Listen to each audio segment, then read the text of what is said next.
introduce myself. I'm Joelle Aubin from the University of Toulouse in France, and I'm currently the chair of the Working Party of Mixing of the European Federation of Chemical Engineering.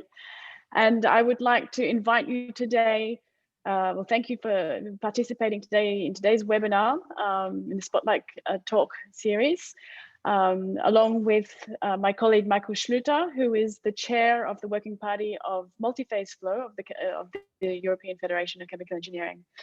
So today we're going to be talking about multiscale mixing in multiphase flows, and we have speakers from Australia, Germany, the Netherlands, and Italy. To start off today, Michael Schlüter is going to give an introduction on the topic, and then we will have the four talks from our speakers. Thank you. Oh, one more thing. I just forgot to say that if you have questions to ask the speakers, please use the question and answer tool in the Zoom tool rather than the chat. Okay, and I will pick up the questions and I will ask your questions to the speakers and they will reply. Okay, and we'll do that at the end of each talk. Thank you. Enjoy the talks.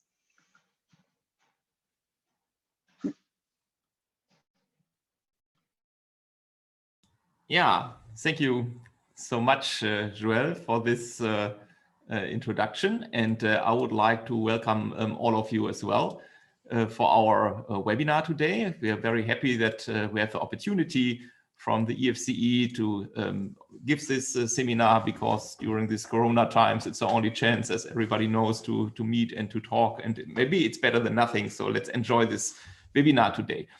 And I would like to introduce a little bit these row of lectures with a kind of motivation talk for the topic of interscale multiphase mixing. And for a long time, we see that our two working parties, Working Party of Mixing and Working Party of Multiphase Flows, nicely fits together and has strong overlaps. And therefore, I'm very happy that we can use now these pandemic to bring our working groups together and to talk together about these topics. Maybe it's a good starting point for further collaborations. So I would like to introduce our working parties with this introductory talk about interscale multiphase mixing from micro to large scale. And I guess everybody agrees it's a really interdisciplinary approach that we need to fill. And this is why we're very happy to have several different talks today. So after my introductory talk, we have McClure from the University of Sydney, who will talk about mixing and mass transfer in bubble columns for industrial applications. So here we will, the first time, of course, see a lot of industrial applications with the influence on mixing on different scales. We have afterwards Thomas Wucherpfennig from the Boehringer Ingelheim company, who will talk about the challenges in scale up in cell culture processes. So here we go to biopharmaceutical engineering. Then we are happy to have Hans Kuipers invited, who will give us insights into modeling and numerical simulation of multiphase flows and multiscale mixing. And last but not least, Giorgio Besagni from Italy will talk about bubble column fluid dynamics and will give us a new perspective for flow regime. So you see, we have a lot of talks all together around this topic of large-scale applications and large-scale mixing. And yeah, we see that we have this important topic in chemical as well as in bioprocess engineering. So in chemical engineering, we have mostly the problem of multiphase, multiscale mixing for fast chemical reactions, gas-liquid reactions, for example. If we think about oxidations, hydrogenations, or chlorinations, you all know that a lot of our bulk chemicals are coming from these processes. And it gets even more complicated if we have solids also involved for heterogeneous catalysis. And all these processes are usually performed in such huge columns where we have definitely to bridge large scales from the reaction to the overscale, overall mixing. And in bioprocess engineering, another important topic comes into play as well. And this is beside the mass transfer topic, the shear stress topic. And we have these kind of processes in cell cultures, fermentations, for example, with yeast or fungi or bacteria. So huge processes in industry are running with this kind of multi-phase flow systems. And here we have also to bridge different scales. So why do we have this multi-scale mixing problem? So one example is on the large scale. Here we can see a heat map of a column that nicely shows where we have hot spots in the system. So this can be prevented by large scale mixing, of course. And also if we would like to suspend solids or gas or droplets, then this also will take place on a large scale. The mesoscale is more important for all mass transfer issues. For example, if we have a mass transfer from bubbles, drops, and solids, this will mostly happen at the mesoscale. And also shear stress appears most on mesoscale, that is responsible for the dispersion of particles, bubbles, droplets, and also solids. And also, of course, shear stress is important here for cells if we talk about cell culture. Yeah, but we have to go to smaller scale to understand what's going on with biochemical and chemical reactions, because then we have to go on the scale where the reactants get into contact. So this is definitely the micro scale where only diffusion is important. Other processes on micro scale are absorption and desorption, and also phase changes. So if we have an outgassing or evaporation, then these microscale is very important. So you see we have a huge variety of scales that have to be bridged. And if you look in detail, then of course we see that the large scale processes influence the mesoscale, because we have the turbulent cascade from large scale turbulences to smaller scale turbulences, and then dissipation and diffusion here on microscale. So the smaller scale processes are influenced, of course, by the large scale processes, but we have also in between the scales some effects that bring us a back coupling of these scales. For example, if we think about outgassing, if in a chemical reaction some gas is produced, then these gas will gas out and will introduce mesoscale processes with gas bubbles in the system. And this also will bring us distributions in gas, for example. So we have buoyancy-driven flows by bubbles that then affect the large-scale mixing. So we have a whole cascade of influences. Yeah, and they are, of course, very difficult to catch. And the question, and I'm very much looking forward to discuss this today with you, the big question is how can we study and model these kind of interscale multi-phase mixing processes. And I would like to give you a short insight into some knowledge that has been used in the past to bridge the scales. And one opportunity for the large scale comes from my colleague Markus Grünewald from the University in Bochum. And he's using, for example, this compartment modeling. So the point is, we have our large-scale applications where for process simulation, we usually use 1 or 2 parameter models to catch huge columns. On the other hand, we have the opportunity with high sophisticated simulations to catch 2 fluid models with Euler-Euler simulations or Euler-Lagrange with single particles. We have large eddy simulation for anisotropic turbulences, or also direct numerical simulation. And now more and more the lattice-Boltzmann method comes up that gives us deep insights into processes. But in between, there is no opportunity and no computer available to bridge this gap. And one idea is to bridge the gap with this kind of compartments, which means we look into our system where we have inhomogeneities, and these inhomogeneities are kind of sorted to model the effects that happen in one compartment in detail. So we need for these high resolution a very high computation time and have a low level of abstraction.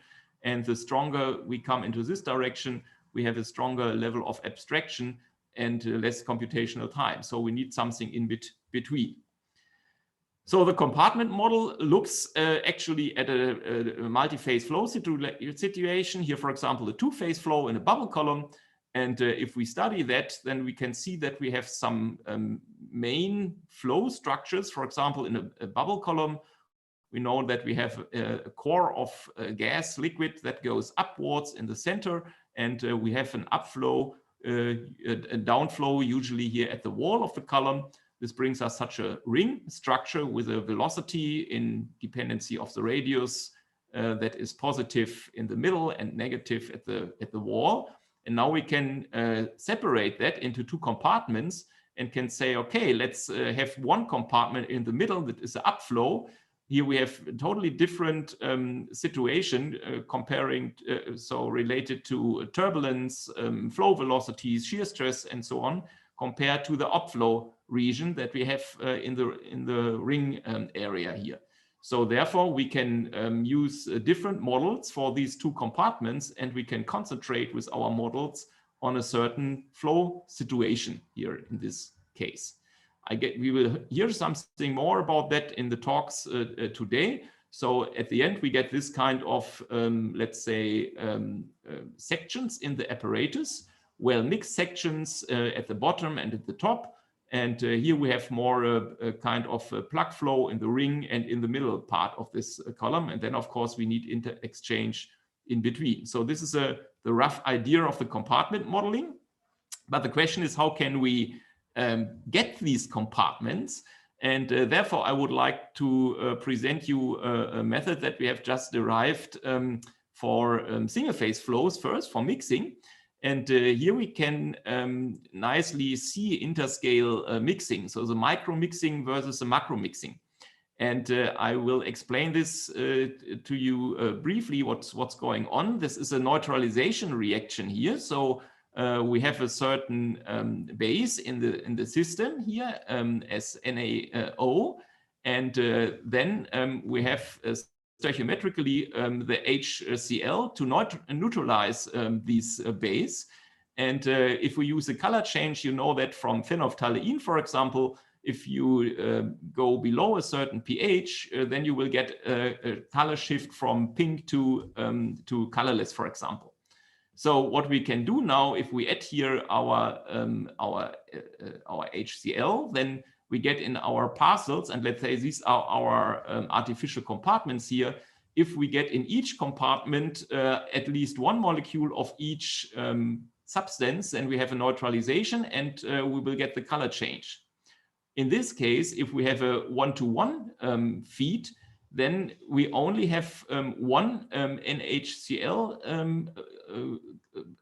part here for one NO part. This means that both has to be distributed totally homogeneously in the system.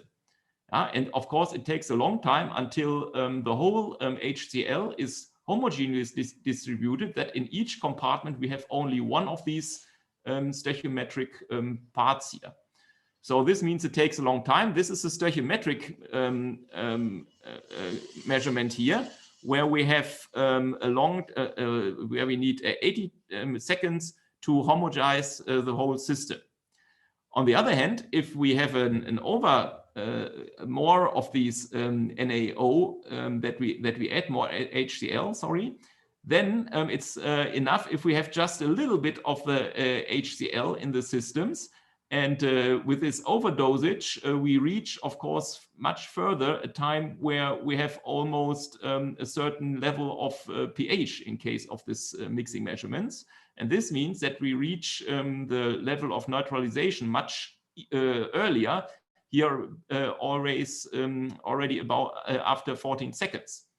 So this means that to get the meso mixing, where it's just necessary that you mix a substance somewhere into the system and the substance needs to be everywhere in the system for this meso mixing, we can use an overdosage of HCl, and we reach much shorter mixing times. If you're really interested in the micro mixing, and we would make sure that our substance is distributed homogeneously over the whole volume, then we can use it stoichiometrically, and we need much more time. And you see here, we don't see the compartments this detailed, because here we have an already nicely totally global mixed situation.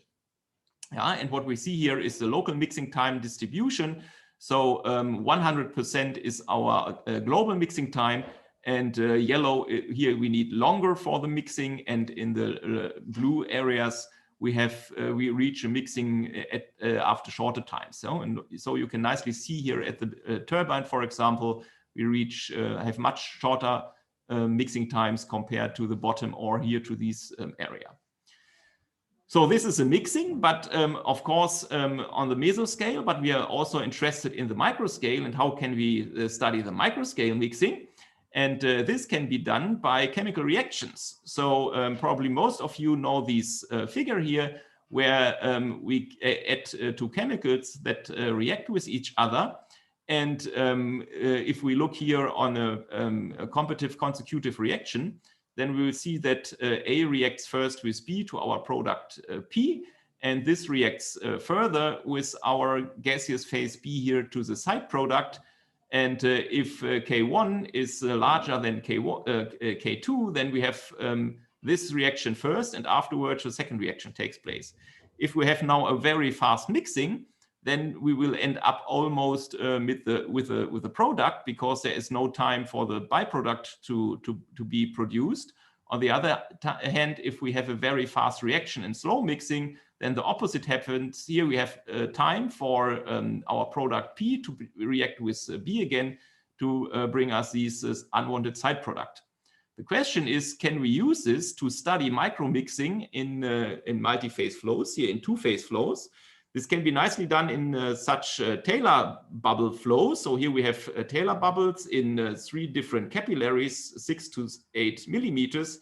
And you see that we have behind the bubble, this is done here by particle image velocimetry, we have totally different flow structures. So here we have a very homogeneous, more laminar flow structure. Here we have a stable vortex, and here we have a more or less turbulent wake. So the question is, does we see any influence of these wake structures on the micromixing? And this will have influence on the reaction.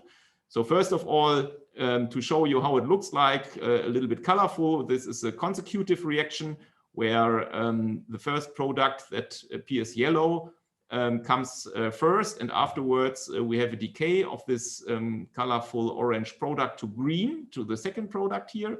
This is what you can see here. So this is just a consecutive reaction. For a consecutive competitive reaction, we can use this a little bit more complicated system here, where we have an iron complex that reacts with nitrogen and to our wanted product, and this reacts further on with nitrogen to the unwanted product. And now we can use this kind of Taylor bubble apparatus here. We illuminate the system with a LED panel, and the wavelengths of this panel is adjusted to the absorption of our 2 products. And one is the so-called MNIC, this is this first product, and the second DNIC is the second product, and the absorption is adjusted to these products. And this allows us now to get a visible, an image of the concentrations. We can recalculate these concentrations with a kind of mapping, and with different calibrations and calculations, we can end up with a map of selectivity. So this shows us here the selectivity in the capillary. I will start this movie. And you can see in the red area here, we have more the unwanted side product, and the green colors gives us the wanted product. And now you can nicely see in this capillary how the unwanted product appears here due to the micromixing effect. Yeah, it's nothing else than the meso and micromixing in this capillary. And with this allows us to visualize that. And interestingly, we can now try to learn from that to enhance the selectivity of our reaction if we adjust the time scale in the wake. So this has been done here on the left-hand side.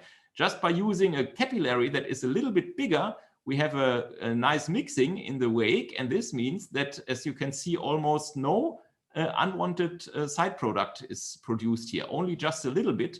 And by the way, just an interesting story here, you see a little bit more byproduct on the left-hand side, and this is because the capillary is not 100% vertical arranged.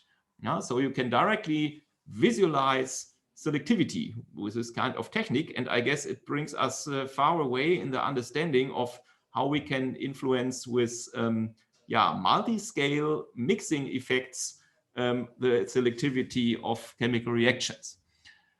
Okay, to conclude this interscale multiphase mixing introduction, it's very challenging to bridge the scales, but we have new experimental methods to do that, and we can use this to get deeper insights. We have new modeling methods now. For example, with the compartments, we can try to find specific areas that have to be modeled separately, and we have new computational methods like the lattice-Boltzmann method. And this, in combination with high-end hardware, with our graphic processors and machine learning, will pave the way for a much deeper understanding of these interscale mixing processes, and hopefully also more sustainable chemical reactions. Okay, thank you so much for your attention. This was my talk so far, and I would be happy to answer you some questions if you're interested, or I'm available for you the whole afternoon. So just send me an email and we can continue a Zoom meeting to discuss this talk. Thank you so much. Thank you very much, Michael. So if you have questions, please use the question and answer tool at the bottom. You can find it at the bottom of your screen. And Michael will be very pleased to give you his answers. Thank you, Michael, for such a wonderful, interesting talk. I'm actually quite a little bit surprised about the results on the last results that you showed, that there was better micromixing in a capillary that has a slightly larger diameter. It's almost a little bit counterintuitive with respect to miniaturization and process intensification. Can you give us a little bit more of an explanation on how the micromixing is improved in the larger diameter compared with the small diameter? Yeah, our explanation for that is so far from this pictures here. Here you can see if we have a more or less laminar situation, then the gas is transferred into the wake and then directly from the wake into the surrounding liquid, which means that still gas is, let's say, gas is left here that has not reacted so far and can react after a certain time with a first product. And in case of a well mixed wake, all the gas, the NO gas in that case, that enters here into the capillary is mixed and reacts with our first component, with A, and then there is almost no gas back left here after the time that is necessary for the second reaction. Okay. That's our explanation here for this. Okay. For this reason. Okay. Now some questions are coming in. There's quite a lot of questions. I'm not sure that we'll have time for all of them. Probably not. Just popped in. Let's. So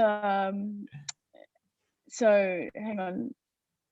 So how to fix the internal momentum transfer or mass flow for compartment modeling? Yeah, that's a very good question, but I guess we will probably address this also with other lectures. Maybe we can go back to that later on. Like your unpublished work. Yeah, this is unpublished right now. That's true, but the publication is on the way. But I wanted to show you here some running work. Generally, it becomes more complex with turbulent regimes. Of course, that's true. Yeah, another point is you really need streamlines here at the end. So therefore, it's a very good opportunity to use Lagrangian coherent structure analysis to study these structures more in detail and to understand how the timescales of mixing are interacting with the timescales of the chemical reaction. By the way, we have worked on a whole priority program from the German Research Foundation on that topic. And the program is almost over this year, and we are publishing a big Springer book with 800 pages of all the projects next year. So you're warmly invited to get deeper insights with this book. Could you please let us know what was the experimental technique you used for visualizing the capillary micro-mixing experiments? Yeah, 1 second. Please interrupt me, Joelle, if I'm running out of time, yeah? Yeah, I will. You have about 1 minute. Okay. So yeah, indeed, this is a very simple setup, because it's just a capillary that is necessary, and a nice opportunity is that you can fill here anything. You can also have hazardous or explosive materials or whatever, because you don't need so much liquid, and then the liquid runs down here, and you can inject the gaseous phase, just a single bubble here at the lower part of this capillary. And the bubble is fixed at this point automatically, so it shrinks, but despite the fact it's shrinking, it's still fixed. And so you can illuminate this here with an LED panel, and this is just a high-speed camera, but a common camera is possible as well. And yeah, then you get just here the 2 pictures of product A and B. To make this quantitatively, of course, it's necessary to make a calibration that is a little bit tricky, but from the point of chemical engineering view, I guess just if you see that your flow structure influences the selectivity is extremely important and interesting for running a process.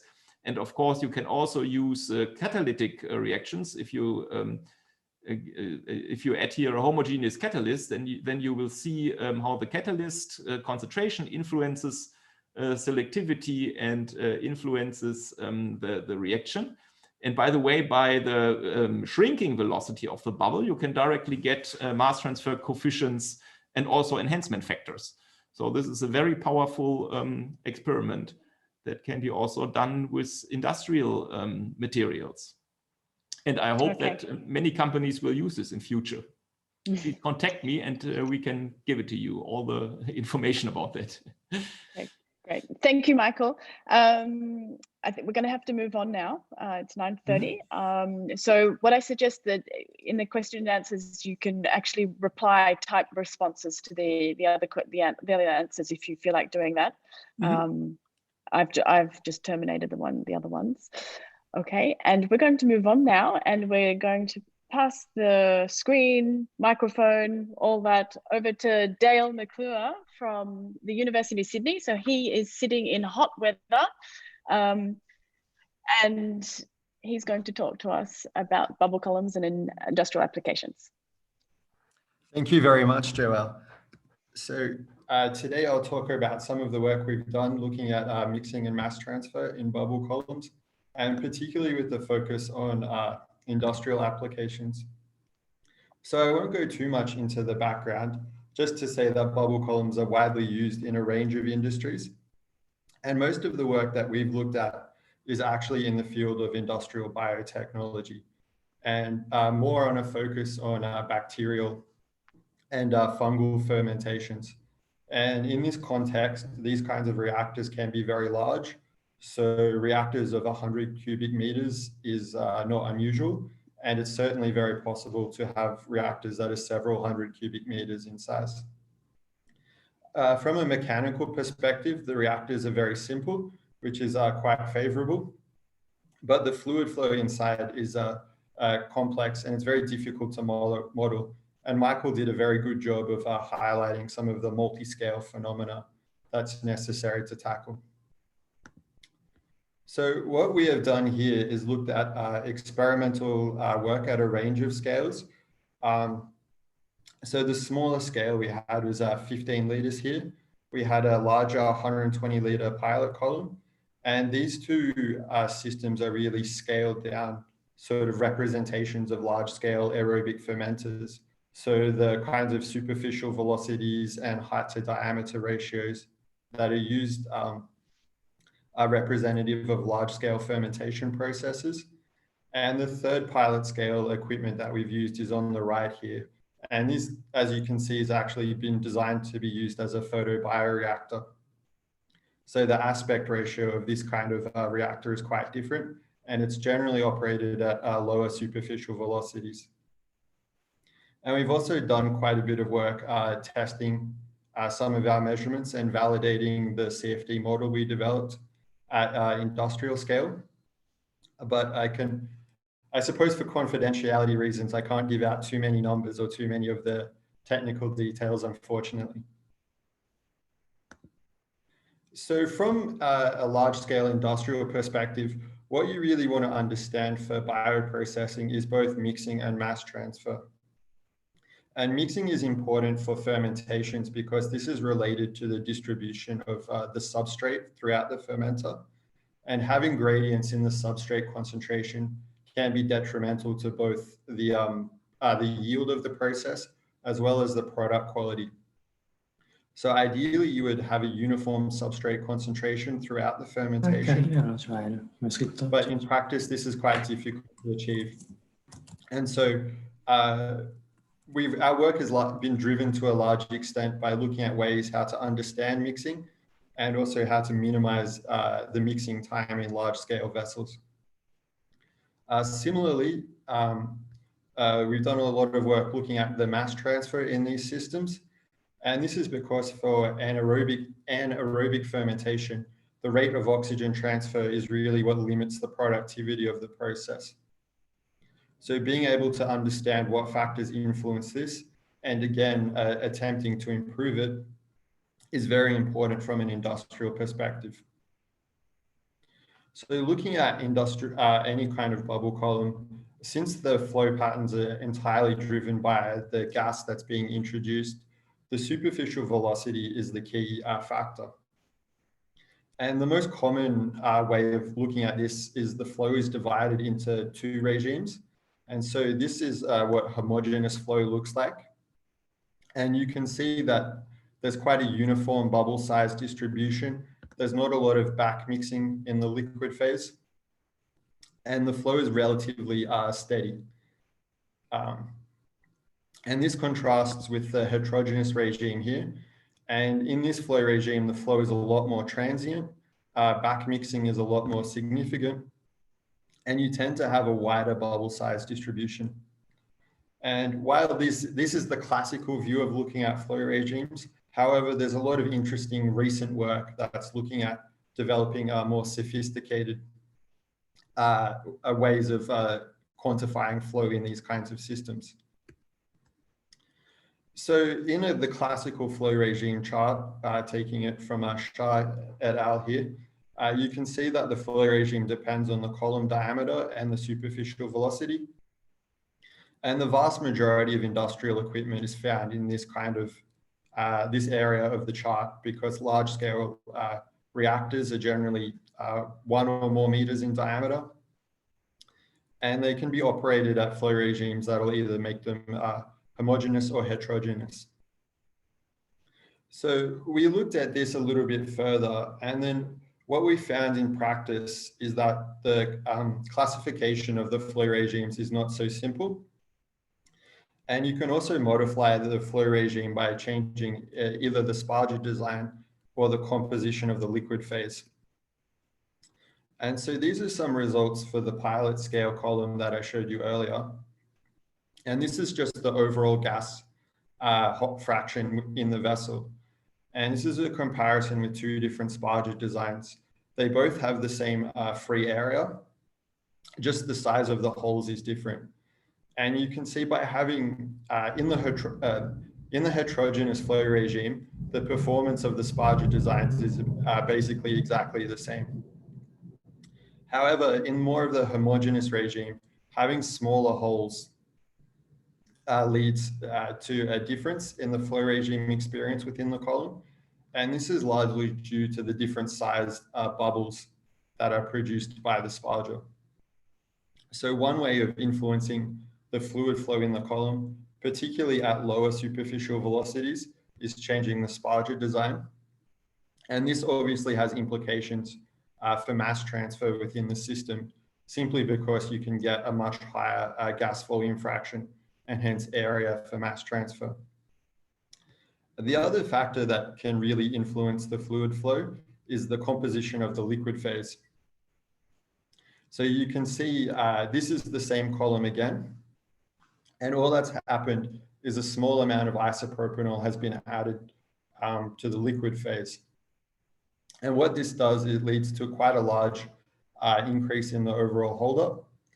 And also it sort of shifts where the transition between the flow regimes occurs. And this is because the addition of the isopropanol modifies the interfacial properties of the system. And this is something I'll touch on in a little bit more detail when discussing the mass transfer. And from an industrial perspective, the other interesting thing to keep in mind here is that the vast majority of industrial systems are not clean like an air-water system. So in terms of being able to model or experiment with practical and realistic systems, there's a need to sort of move away from air-water and look at more complicated mixtures because these are more representative of what's found. So on to mixing now. So in our work, how we've measured mixing is by the addition of a salt tracer and measuring the conductivity of the liquid phase. And from an experimental perspective, this technique has the advantages in that the salt is relatively safe to use and it's cheap. And also the response time of conductivity probes is relatively quick, which is again beneficial from a practical perspective. And we pick this approach because it could be successfully scaled up to quite a large scale. The downsides of this is that once too much salt has been added, it'll accumulate and start to modify the properties of the liquid. And so the column needs to be drained quite frequently. And there's also a need to have some signal post-processing to account for the presence of the bubbles in the measured conductivity signal. But there's approaches that can be done to sort of smooth the data out and sort this out. So again, these results are from the pilot plant we have here.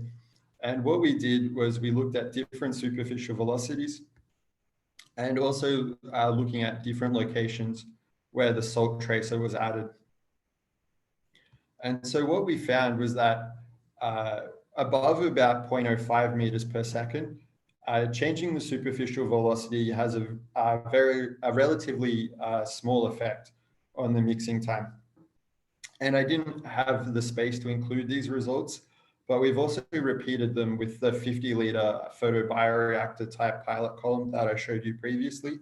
And a similar trend is observed once you get to about 0.05 meters per second. So into the heterogeneous regime, the superficial velocity doesn't have an impact. But what is important is where the tracer is added and also where its concentration is measured.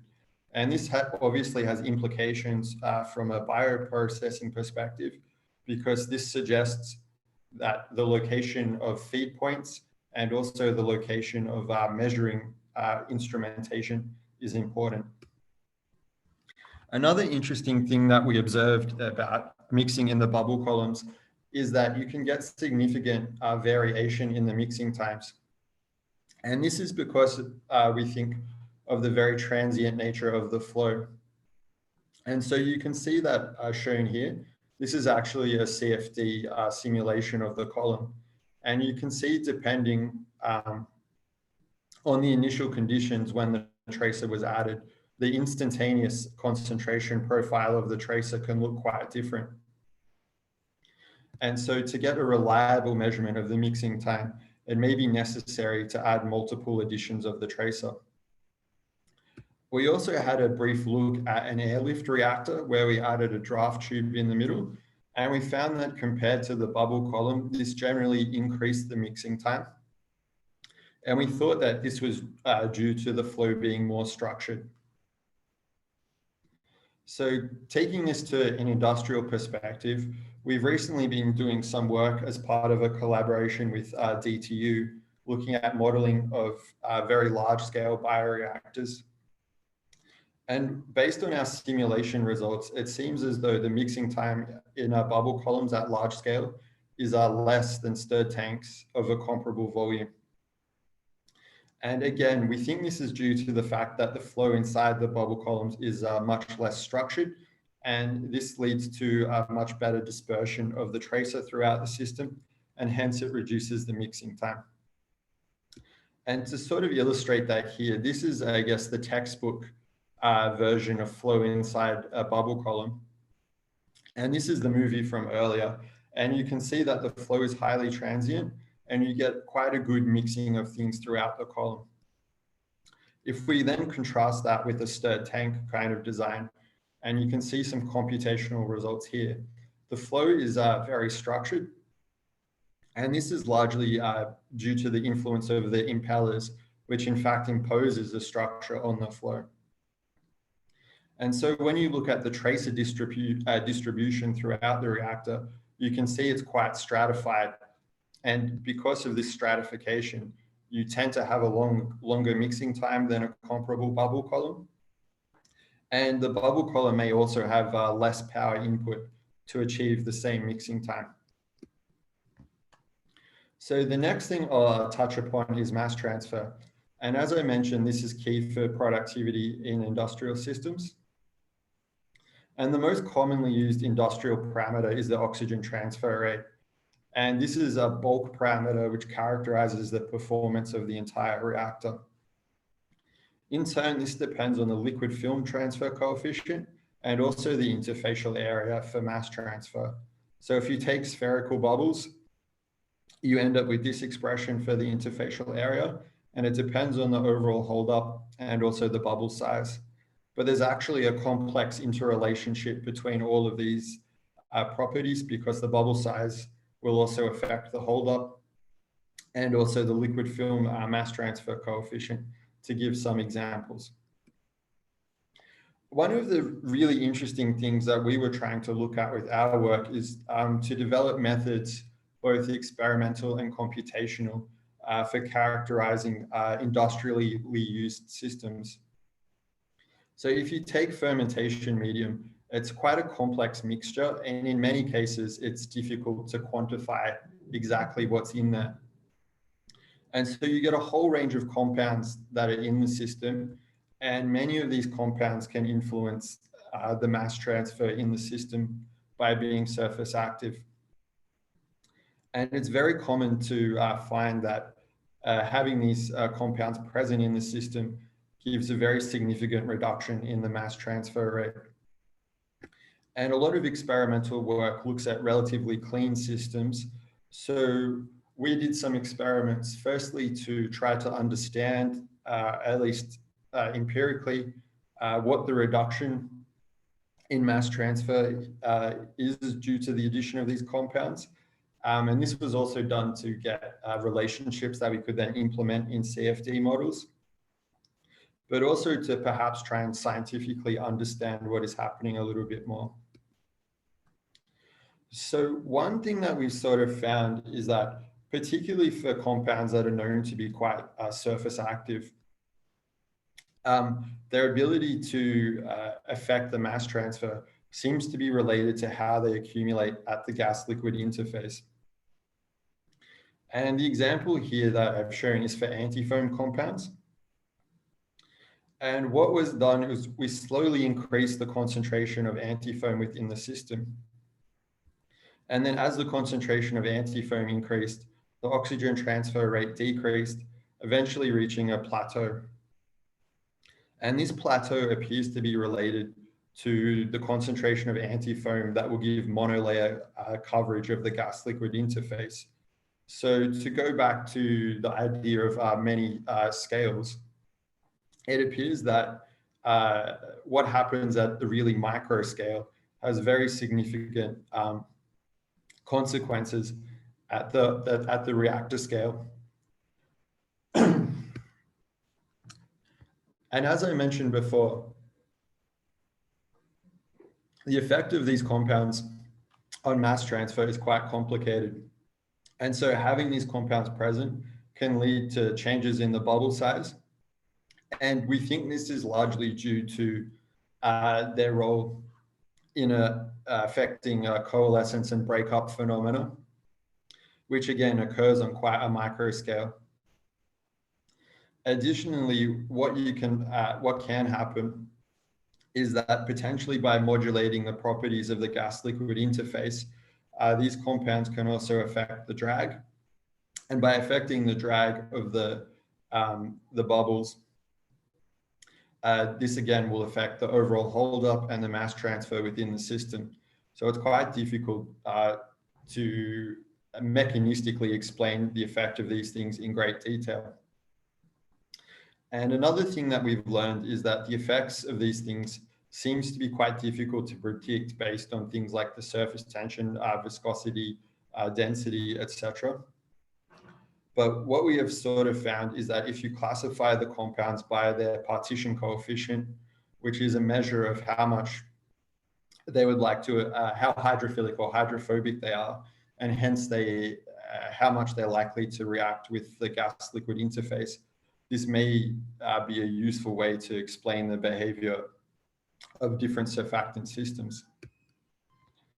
So again, taking this to a more practical and industrial application, what we've found is that if you measure the liquid film transfer coefficient, it's about 4 × 10⁻⁴ meters per second for a clean system. If you then have a contaminated system, so for example, with something with a realistic concentration of antifoam, the value of KL is 1 to 2 × 10⁻⁴ meters per second. And the effect of the superficial velocity or the power input on this appears to be relatively small, and it seems to be mainly governed by the composition of the liquid phase. So this would suggest from the perspective of fermentation, it may be advantageous to reformulate any media to avoid some of these issues, if this is a practical factor. And if it's not, it suggests trying to improve KL by increasing their power input may not be successful in a bubble column. What we also looked at was a few different reactor designs. So bubble columns with different size sparges, as well as the airlift. And at relatively high superficial velocities, it seems as though the effect of the contactor design is relatively minimal. But there's one, I suppose, note that's worth making here, is that we did these measurements using the sulfite oxidation method. And so this will give an estimate of the OTR values or the KLA values, but we think it'll give a fair comparison between the designs. And so it's interesting to also note that the KLA increases with the superficial velocity, and this is largely thought to be due to the increase in the interfacial area. And again, here are some computational results of our recent work looking at the different large-scale bioreactors.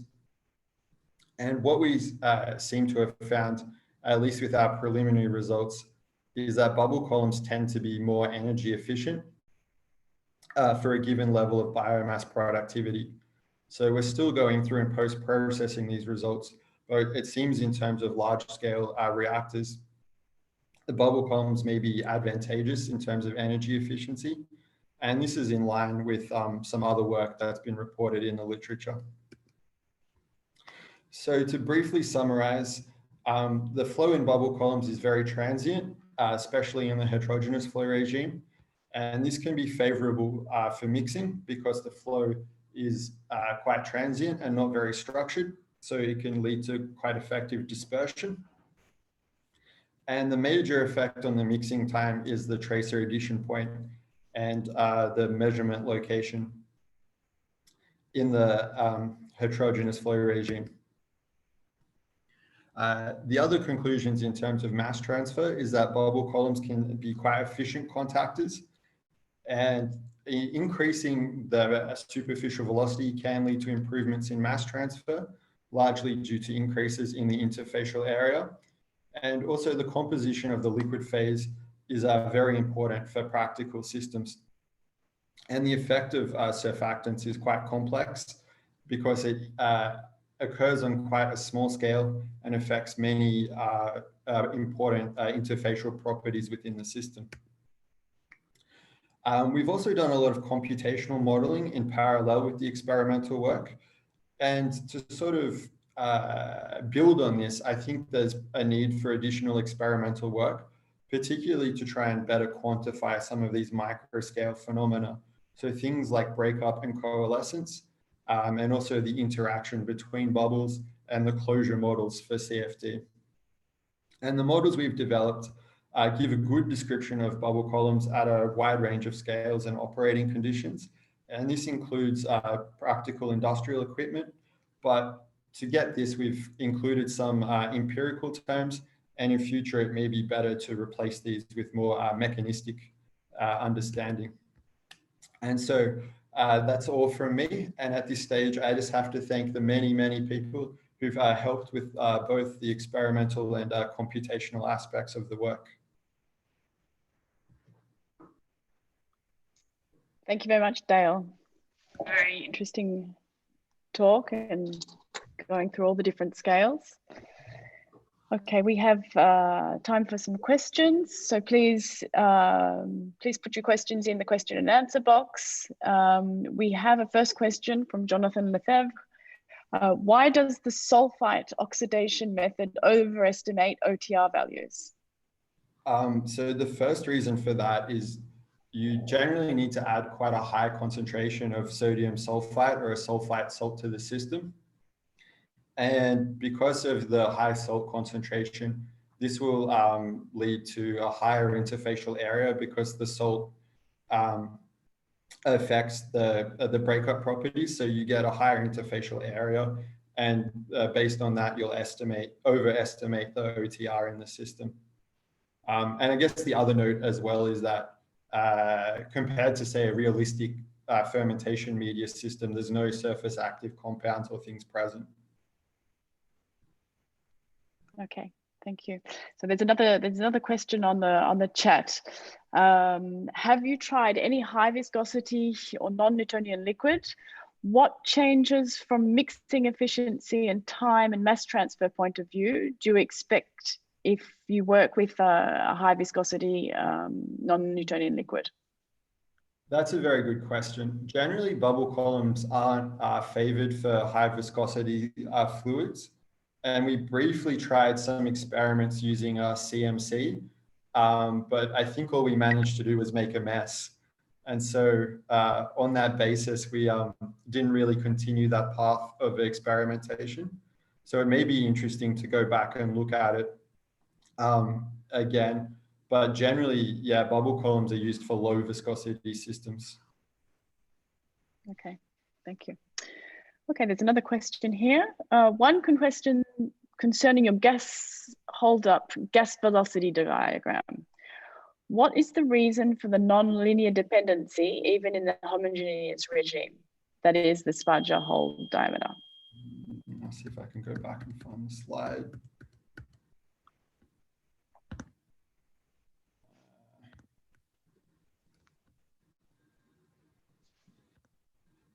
That is a very good question.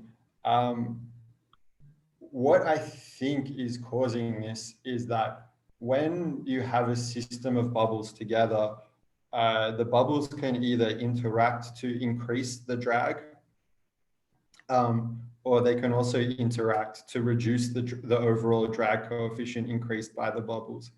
And based on some experiments that we've done, it seems as if you have a narrow size distribution of bubbles that have quite a small size, the effect of that is they'll actually lead to hindered rise. And so the drag coefficient will increase for the system, and that will increase the holdup. Whereas if you have a wide bubble size distribution, which you would get with the 3 millimeter diameter holes, the net effect is that the overall drag coefficient is reduced. So I think that is what the explanation for that is.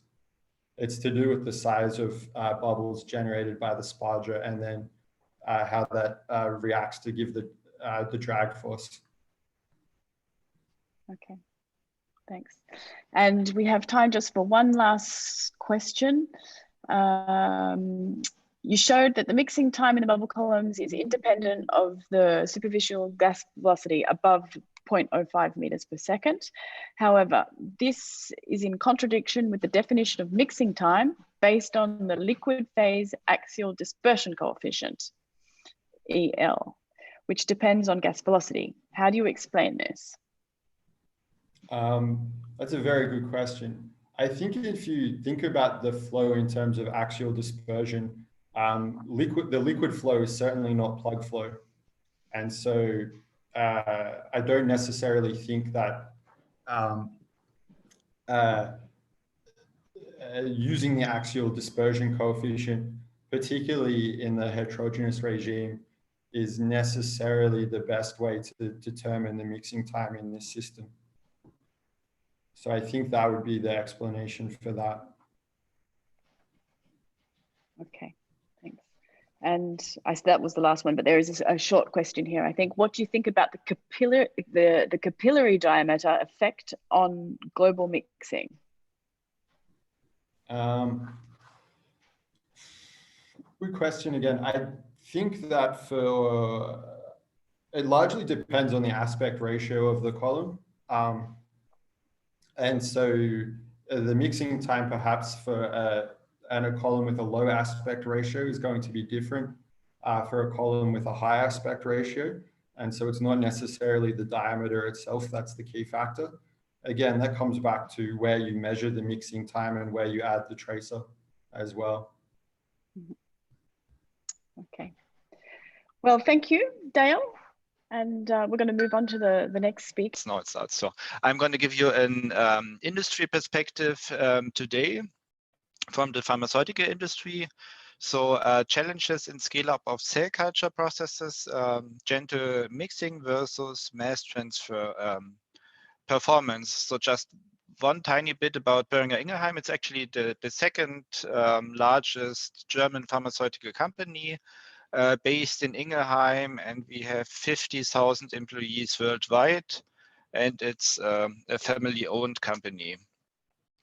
So I'm working actually in the biopharmaceutical division. So biopharmaceuticals, what is that actually? So it's any biotechnology-based medicinal product which is actually not extracted from a biological source, but more or less produced by cells or microorganisms. It can be proteins, nucleic acids, live microorganisms, or fragments thereof.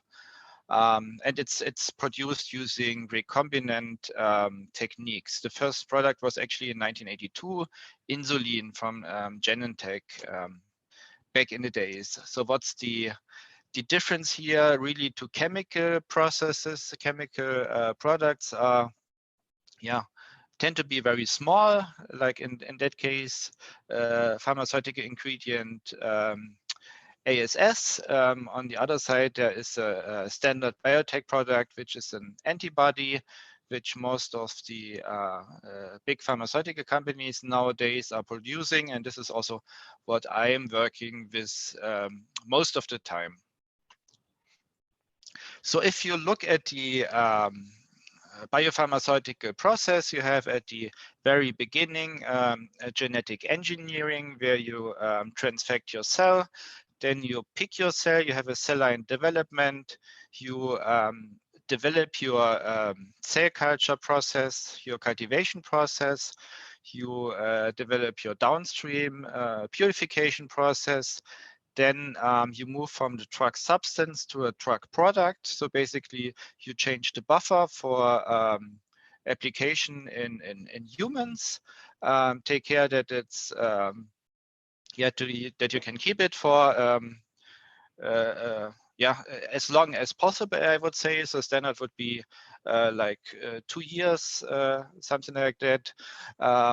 You go to very many quality control and assurance processes, have your drug product process, your final packaging developed basically, and then you go to move to marketing and shipping. So if you look here at the upstream process, again, this is in a little bit of more detail. So this is where I'm actually working at. So after picking your cell, which produces actually the most of your product, you typically develop your process in automated systems like the Ember 15 or Ember 250, which is a fully automated robotic system with these tiny bioreactors. There are 24 bioreactors. We also do have the standard top bench bioreactors, and then you move to large scale later on. Large scale for cell culture is usually not larger than 20,000 liters. For us, it's usually around 12 to 15,000.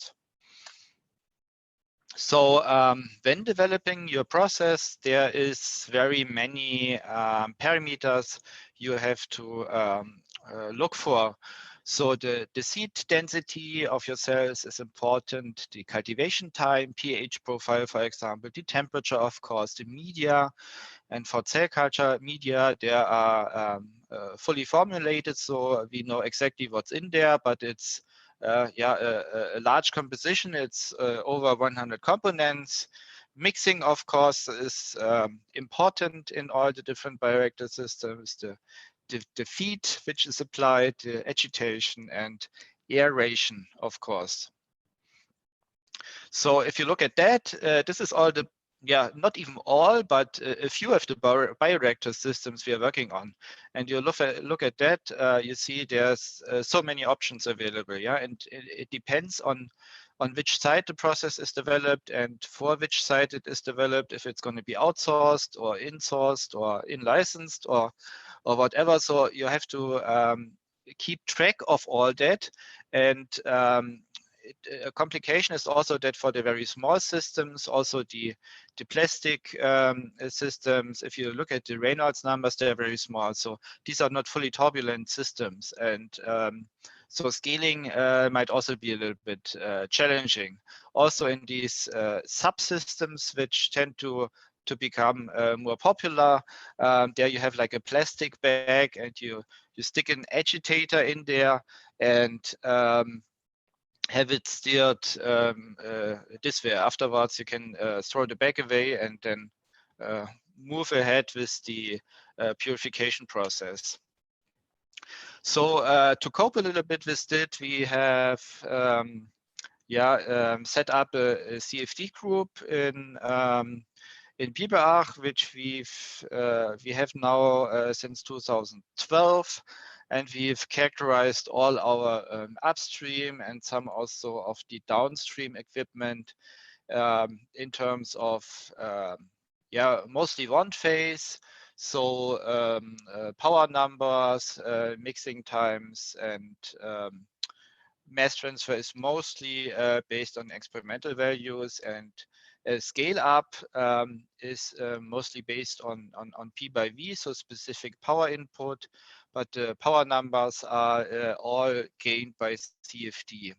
And since we did not have any verification of the large scale power numbers, we of course wanted to have some measurements to really be sure of the exact values there. And this led us to this cooperation with Michael from Hamburg, where we actually constructed our full-scale bioreactor model, where I'm showing the video file here currently. So this is a fully transparent system.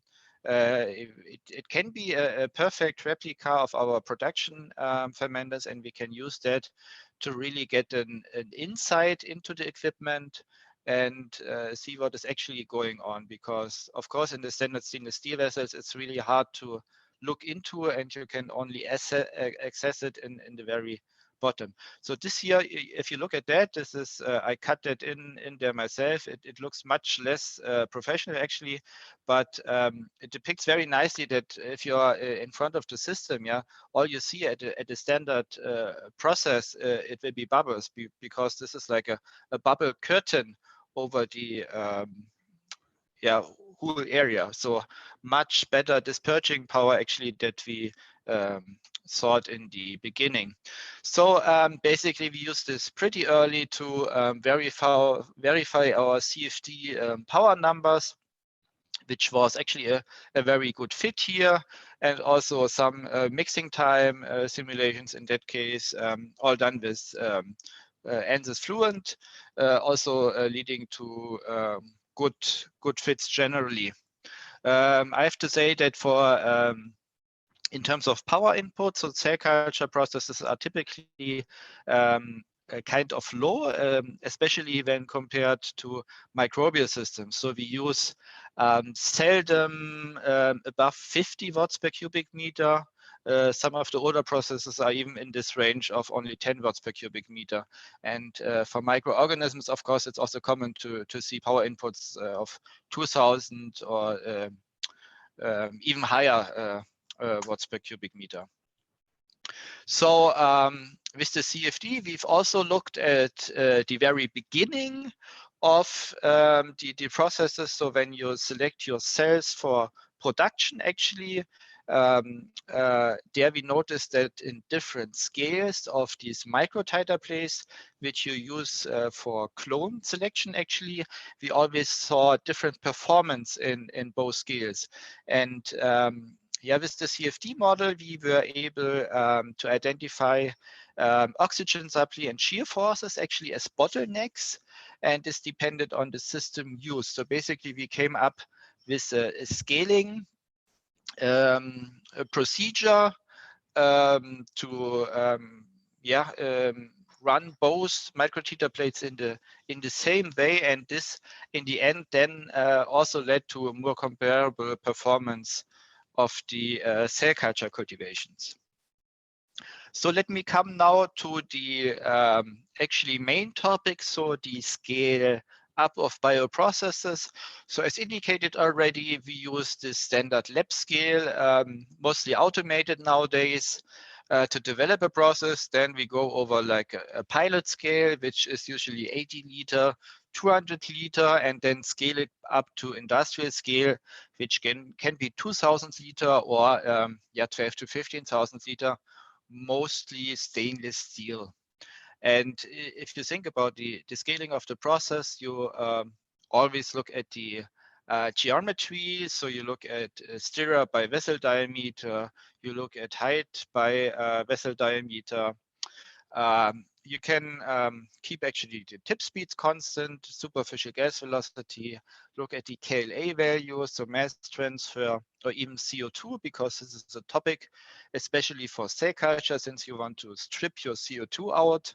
Otherwise, it impairs growth and also production for your cells.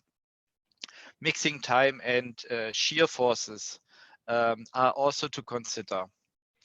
So let me start with sparging, and I'm going to show you two video files here. When you look at the small scale system, you see something like that here.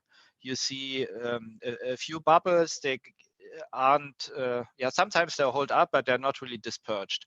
And then you look at the large scale over here. Yeah, and you see, as indicated already, very, very many bubbles. Yeah, it's approximately the same size actually, but of course the overall picture is completely different. And to the top of the system here, you have almost like a bubble column here because you don't have any agitators on the top. So even though the KLA value is roughly in the same range, I mean, the performance will be different, the physical-chemical characteristics here. So if you look a little bit more in the detail here, so if you compare just the size of the plates and the size of the bubbles here, you very rarely get any vortices or anything in the small system. However, in the large scale, here you have a really different ratio of the plate and the bubbles. You also see like vortices forming at the edge of the plates. So you have the same gas flow rate and specific power input, but different gas loading capacity actually in both systems. So speaking just a little bit here in terms of mass transfer, actually at the beginning we thought we might actually encounter some gradients because usually KLA is only measured here at the very bottom where you take your samples and have your probes. But with this transparent bioreactor, we were also able to measure like at the very top of the process. And yeah, as you can see here with different probes, we get very similar or even the same KLA values at the top and at the bottom. And also in this case, between the stationary and the dynamic method, a very good comparison here. So just one more example of why it is important to actually keep track of these topics is, so let me guide you through this topic. So this was actually a transfer I undertook from California side to the Biberach side. And the process here was running in a 100-liter bioreactor, which basically looked like this here. So a very big elephant ear impeller, just one, and the flute sparger drilled hole. And we had to transfer this to the lab I'm working at. So an open tube sparger here with a Rushton and a pitched plate impeller. And basically we were really concerned because this process here, as it was running in the US, needed a lot of gas. And our mass flow controllers were kind of limited in Biberach. So if this would have scaled directly, we wouldn't have been able to support the process. However, we were kind of optimistic because the Rushton does have a much better disperging power here. And so we were confident that the system could actually support this process. And at the end, so this is the green curves here for total gas and here oxygen. So even though the volume was doubled, we needed only half of the gas here for this process. Exactly the same process, same cell. So that was only due to this basically better disperging power of this Rushton here at the bottom. So let me come to shear forces. So yeah, we know that mammalian cell culture, they are shear sensitive. This is why we can't really introduce as much power as we would like. Even though we have surfactants nowadays like Polaxamer, which is used in the cell culture. But still, sometimes it can happen that you see a difference between the scales, actually between small and large scale. So we wanted to really look into shear stress. So we characterized that for all our some of our systems here. And we've done that together with Professor Soos from Prague, and used the system he has developed. So it's published from Williger et al. 2015. You prepare like nanoparticles, PMMA particles in a stir tank basically, and you dilute them later and have them run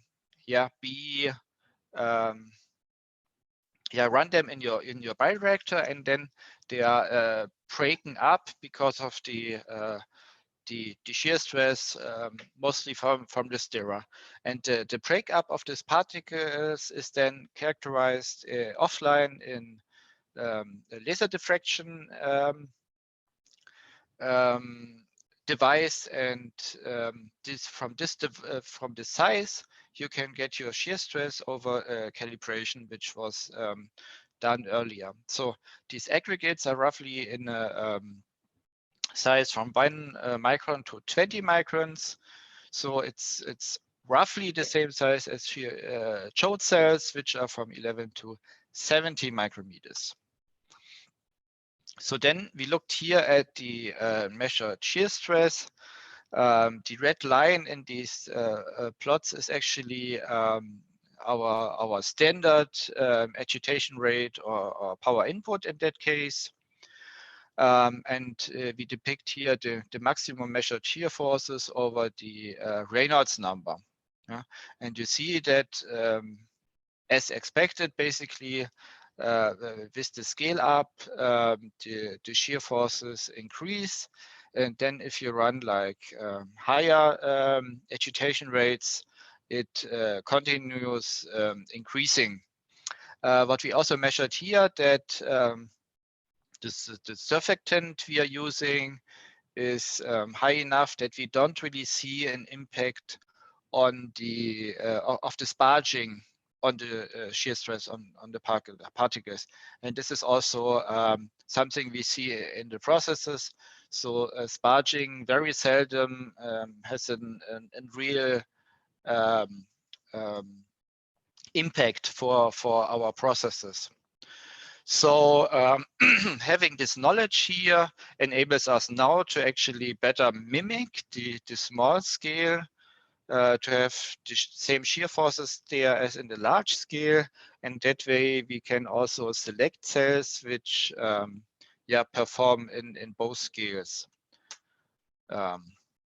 So, okay, now let me come to the mixing. Also mixing won't be really constant, where you have like mixing times roughly 10 seconds, sometimes less in the small system. You have around 1 or 2 minutes, sometimes a bit less in this large production systems.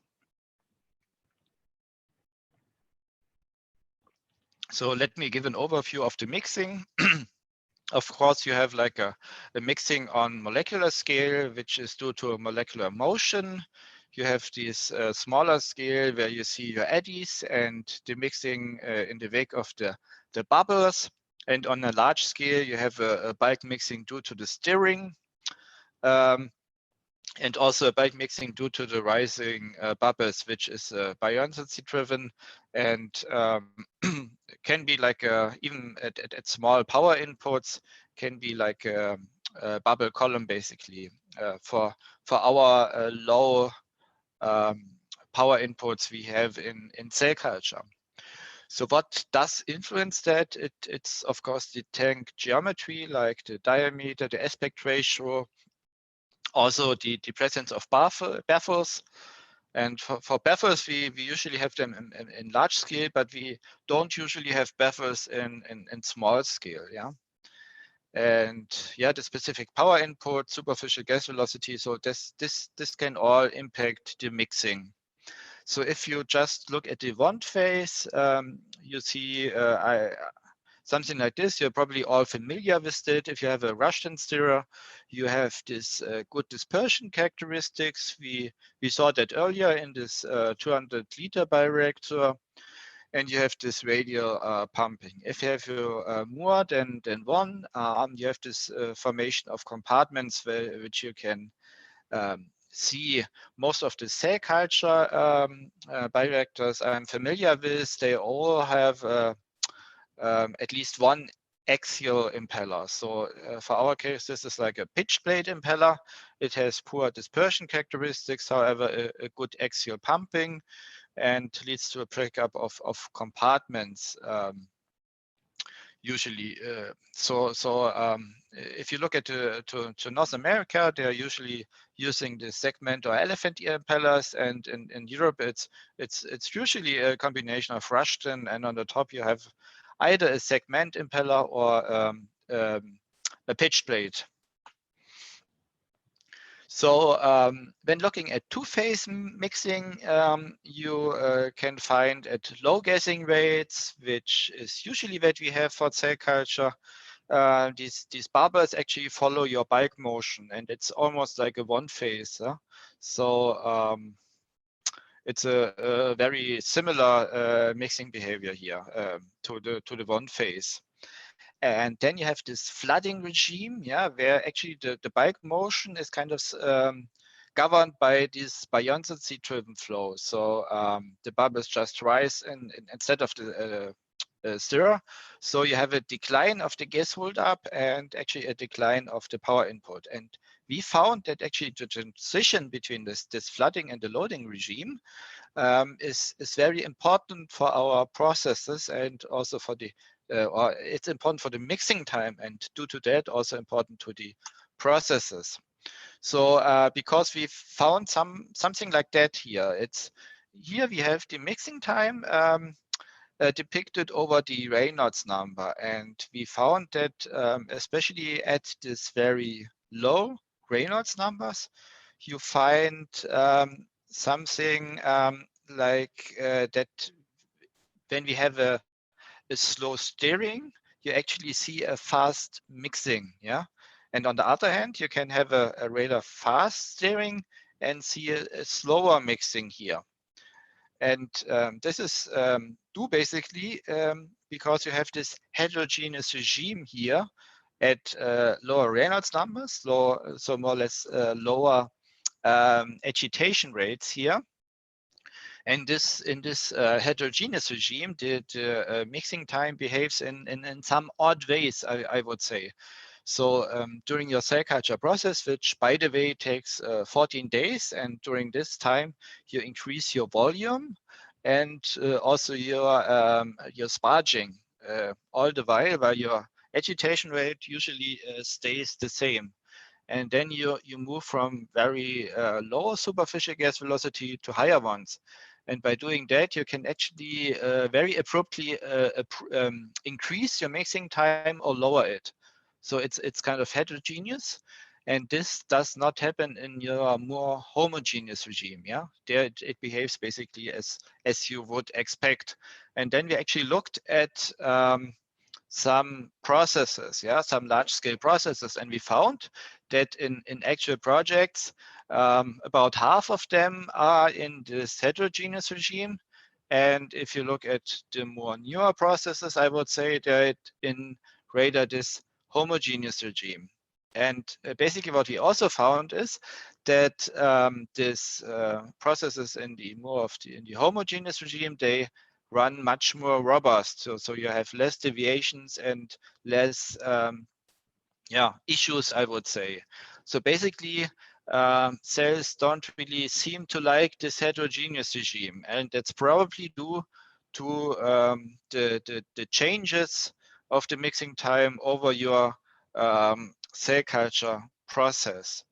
So if we wanna characterize it, it's you can characterize it here with the gas hold up over the foot number. As said, the stereo frequency has an influence here, and the most important dimensionless numbers are the flow number and the fruit number. You can actually all look that up in our publication from 2018. So here just one final picture here in that case. So again, a slow mixing, fast steering here. Here we have an agitation rate of 30 RPM and the same superficial gas velocity here to the left and right. So same sparging. Mixing time on the left is only 26 seconds here actually in that case.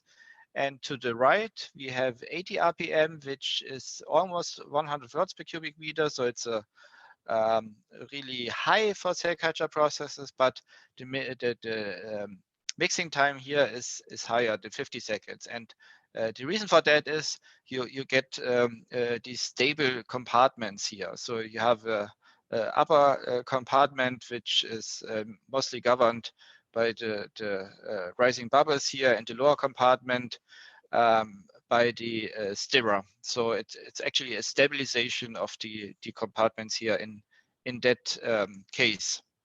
So basically, to sum it up, at this time, the physicochemical parameters in small and large scale are different, and not all phenomena seen in large scale can be actually replicated in a small scale. And the key is to really know your equipment and have it well characterized, and by that, you can actually mimic large scale conditions in small scale very early during clone selection, and then select cells which can actually cope with your large scale environment. And with that, I'm done. And thanks to all our collaboration partners.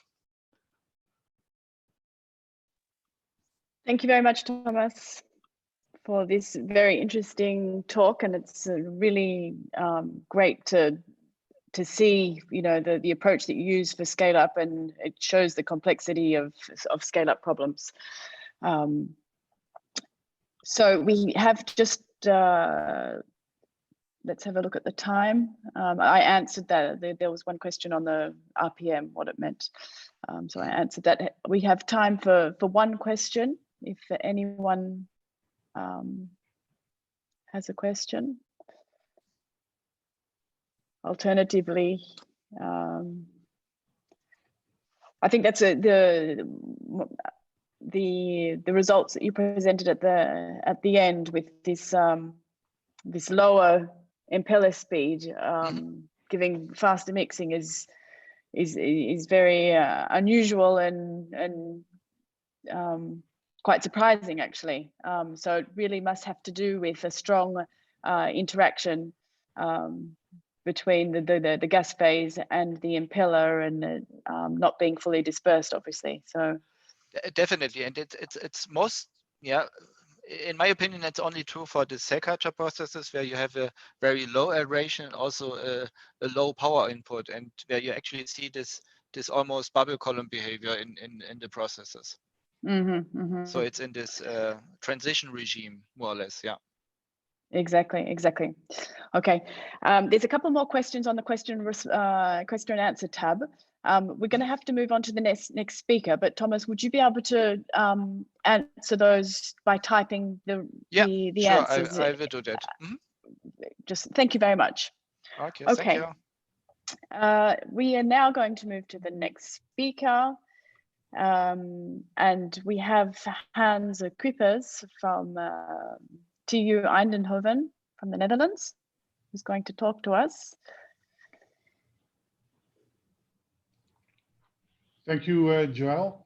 I hope my first slide is already visible. It is. Okay, thank you very much for confirming. So, ladies and gentlemen, good morning, and welcome to my talk, which is about recent advances and challenges in the multi-scale modeling of multi-phase flows with deformable interfaces, meaning for this talk bubbles. And in this talk, I will mostly focus on the smaller length scales, but still explain what is relevant for the larger length scale. So this multi-scale approach, you might wonder, what is it really? Well, it is basically involving a hierarchy of models, which we have been employing for several decades now, and it involves at the smallest scale the so-called bubble resolved simulation using front tracking, level set, polymer fluid, or modified front tracking, which is termed local front reconstruction method. And this is basically a method which can deliver closures which we require at the bubble unresolved simulation, at the scale of the Euler-Lagrange simulation, where we have the deterministic version, the DBM, and the stochastic version, so DSMC, and I will come back to that later on.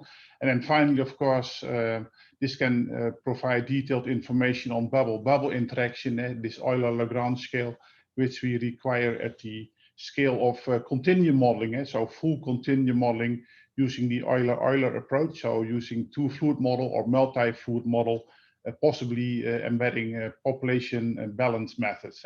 So I'd like to start now with this bubble resolved simulation and basically explain what it involves. So it's basically a technique which we term front tracking, and the strong and weak points will be highlighted here. So The feature is that it has a Eulerian background grid for flow field computation and Lagrangian grid to track the interface. And the strong point is that all the details of the flow you can capture, provided of course that you have sufficiently refined grids and you can predict size and shape of bubbles, and you don't need to assume that. So that's a strong point. It's not a holy grail, of course. It has many disadvantages. And these calculations are very demanding, especially in 3D, and also limited to relatively small number of bubbles, typically 100 to 1,000, but that's still sufficient to capture what we term swarm effects, and that will be highlighted also later on. So an important aspect, of course, of bubbly flows is the formation of bubbles. There it all starts at the gas distributor, so the formation of bubbles. And this front tracking or modified front tracking technique is perfectly suited to predict size and also the shape of bubbles being formed at an orifice. So here you see some typical results showing also the experimental observations, and you can see that you really get very good quantitative agreement for the bubble shape and the bubble volume. Details can be found in this paper. Of course, this can be extended to multiple inlet points, and that's also what we are doing at this moment. So that's one of the challenges also, to also quantify, let's say, the crosstalk among different inlet points, which are obtaining their gas from the same reservoir. So that's of course typically the situation in industrial gas distributed devices.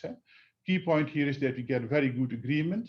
So you can of course extend this type of work to more complex flow simulations, which you see here. So bubble formation in shear flow, where we have tangential to the gas inlet point a flow, in this case a linear shear flow, which will of course influence the bubble formation. So on the diagram on the top right, you see the velocity profiles, which have been measured with PIV, confirming theory. And then we have basically a gas inlet where we provide the gas with a parabolic velocity profile. And typical properties which we use for this type of experiments is related in this table. We have typically water glycerol type of liquids to play with the viscosity, because viscosity has an important effect on bubble size, as surface tension, and of course flow rate. So I would like to show some results here. So this is the experimental setup.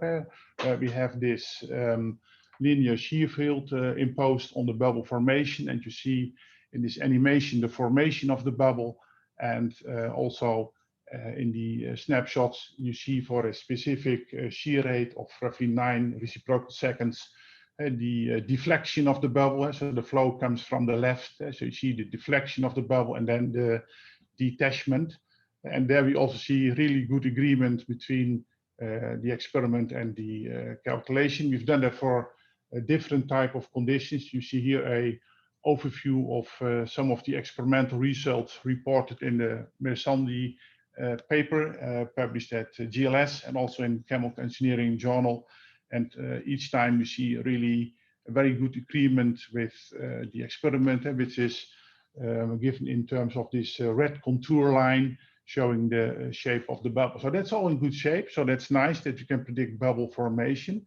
Even more complex is bubble formation in industrial practice. I will give you one example, which we have studied in detail in collaboration with Tata Steel, and they are often dealing with, let's say, bubble behavior in molten steel, especially when it comes to casting molten steel. So you have a ladle containing the molten steel, and then you have a tundish, it's a kind of collection vessel. And from this tundish, you feed the liquid steel to the casting device. And the key aspect now is this tundish, and you see a magnified version of this tundish in the right diagram.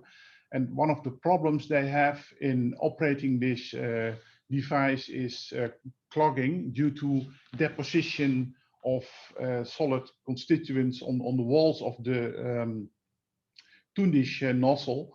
And for that reason, they inject argon gas. So what you basically have here is formation of argon bubbles subject to tangential flow. And that's a process we wanted to quantify, and we will focus in this presentation now on the case where we have no shear flow. Details for simulations reported with shear flow can be found in a paper which is highlighted here. So it's published in International Journal of Multiphase Flow. So the challenge here, and probably you know that, is that liquid steel has a very high surface tension. So you must have really a very good method to represent the surface tension. Otherwise, the calculation will be destroyed by so-called parasitic currents, which will develop in the computation. So what I would like to show is the bubble formation process, where we have here the effect of the gas flow rate.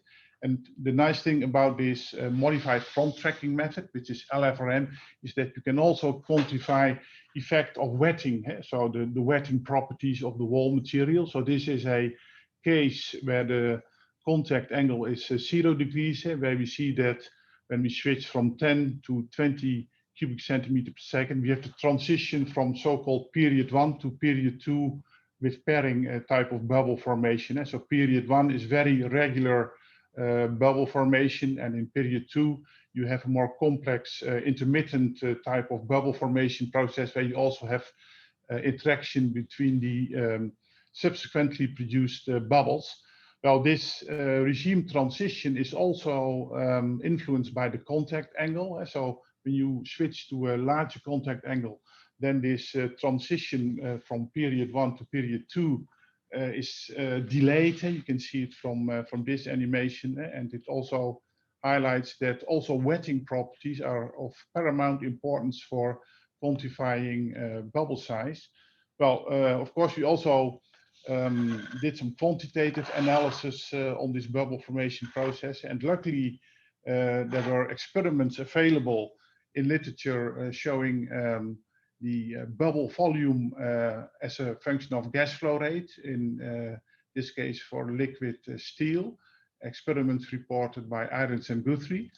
And the results you see in this diagram, so bubble volume as a function of the flow rate, including results from the LFRM simulation with different contact angles, and also the approximate model they reported in their paper based on, in this case, non-spherical bubble formation. So this simplified bubble formation model of Lyell and Gray is based on simplified Navier-Stokes equations, doing a pretty good job, and also showing nice agreement with the LFRM calculations. And you also see that at sufficiently high gas flow rates, that the effect of the contact angle disappears, because then you are in the inertia dominated bubble formation regime. But this is all in good shape. So nice to have capability to predict the formation of bubbles. This technique is also capable of predicting the rise of isolated bubbles, and predict carefully the shape and also the terminal Reynolds number. And that is shown basically in this slide, where we also make a comparison with the famous bubble diagram, which you can find in the book of Clift, Weber and Grace, showing the different bubble shapes and related terminal Reynolds numbers as a function of the Edwards number, and also the Mortal number, which corresponds with the solid lines in this diagram. And the Mortal number is basically collecting all the physical properties of the gas-liquid combination, so including viscosity, density, and so forth. Okay, so nice to have this. Of course, in reality, we have to deal with bubble swarms, and for that reason, we also studied, in this case, drag coefficients in dense bubble swarms, monodispersed in this case, using this front tracking technique. And what we basically do, we put bubbles in a periodic box, and then we measure in the calculation the effective rise velocity. And then you can do a parametrization to obtain the drag coefficient, normalized with the drag coefficient for isolated bubble, and then calibrate it with the gas fraction. And you see that in this diagram. And you can also see that this ratio of the drag coefficient in a swarm and the isolated drag coefficient can range 6 to 8. So you can have a quite strong retarding effect of the neighboring bubbles when you are at a high gas fraction. So once you have this correlation, of course, you can also embed it in Euler-Lagrange calculation, which we did, and the details can be found in the paper of Lau et al. And we basically found that also the predictive capabilities of the Euler-Lagrange model improve when you import this type of closure. To also convince you, I'd like to show it. You see on this slide in the top row the time averaged vertical liquid velocity as a function of the horizontal position, including the calculations with isolated drag closure and the drag closure coming from the DNS accounting for the swarm effect. And in the bottom row, you see a set of corresponding diagrams where we have the fluctuating motion in the liquid phase, again, as a function of the lateral coordinate. And we can clearly see that especially the profiles of the fluctuating liquid velocity become in better agreement when we have this swarm effect included. It basically holds for all the three positions A, B, and C in this type of system. So that's in fact a nice result. So this is hydrodynamics. Of course, very often we are dealing in systems with mass and heat transport. And one of the key problems when you look, for instance, at a typical air-water system is that the Prandtl and Schmidt number are bigger than 1. So Prandtl number is 10 and the Schmidt number is 1000. And that basically means that the thickness of the heat and mass boundary layer are much smaller than the thickness of the corresponding momentum boundary layer. So for the mass boundary layer, it's a factor 30. And of course, this gives problems in the direct numerical simulation of this type of process. And a possible solution which has been advocated by the team of Greta Tryggvason is a boundary layer approach with approximate solution of the species convection diffusion equation in the thin mass transfer boundary layer. So what you basically do in the mass transfer boundary layer, you solve reduced equations, basically accounting for transient diffusion.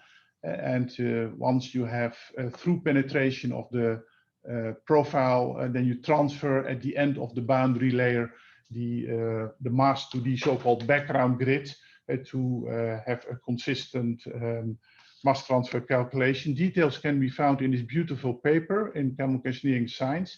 And we also use this technique, but before we actually used it to predict let's say the mass transfer, we wanted to have a verification of the method, which we did for Stokes flow.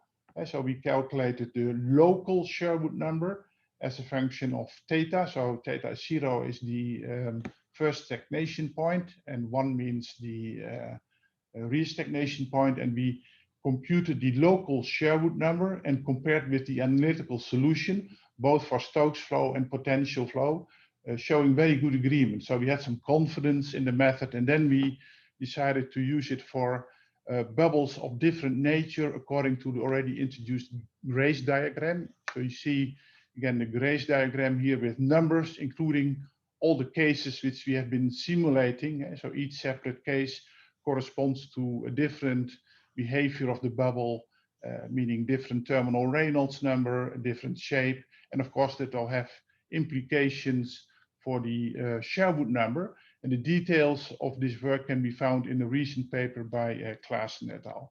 So, of course, there is a lot known in literature on mass transfer. So we also compared the results obtained from this embedded boundary layer method with results reported in literature coming from experiments or semi-analytical theory.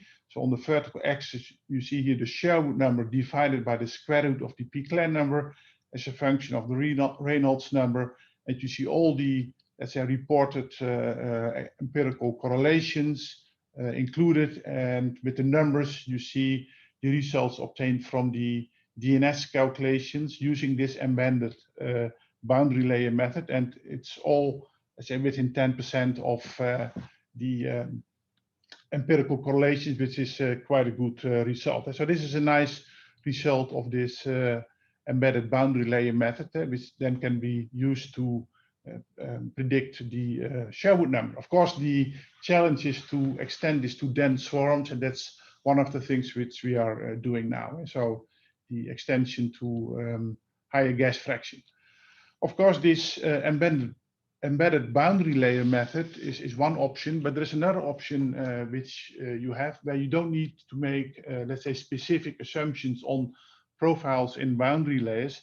And for that reason, we also used a so-called dual grid approach to tackle this disparity of length scales in bubbly flows, where we have a hydrodynamics grid, because for the hydrodynamics, basically, we do not need a very refined grid, but for the mass transfer, we had an adaptive, a so-called AMR grid, which is also visualized in the animation, where we use subdivision of computational cells to have a high resolution in the vicinity of the free surface. And that allows you to obtain a very high resolution near the bubble and also resolve the concentration profiles in the mass transfer boundary layer.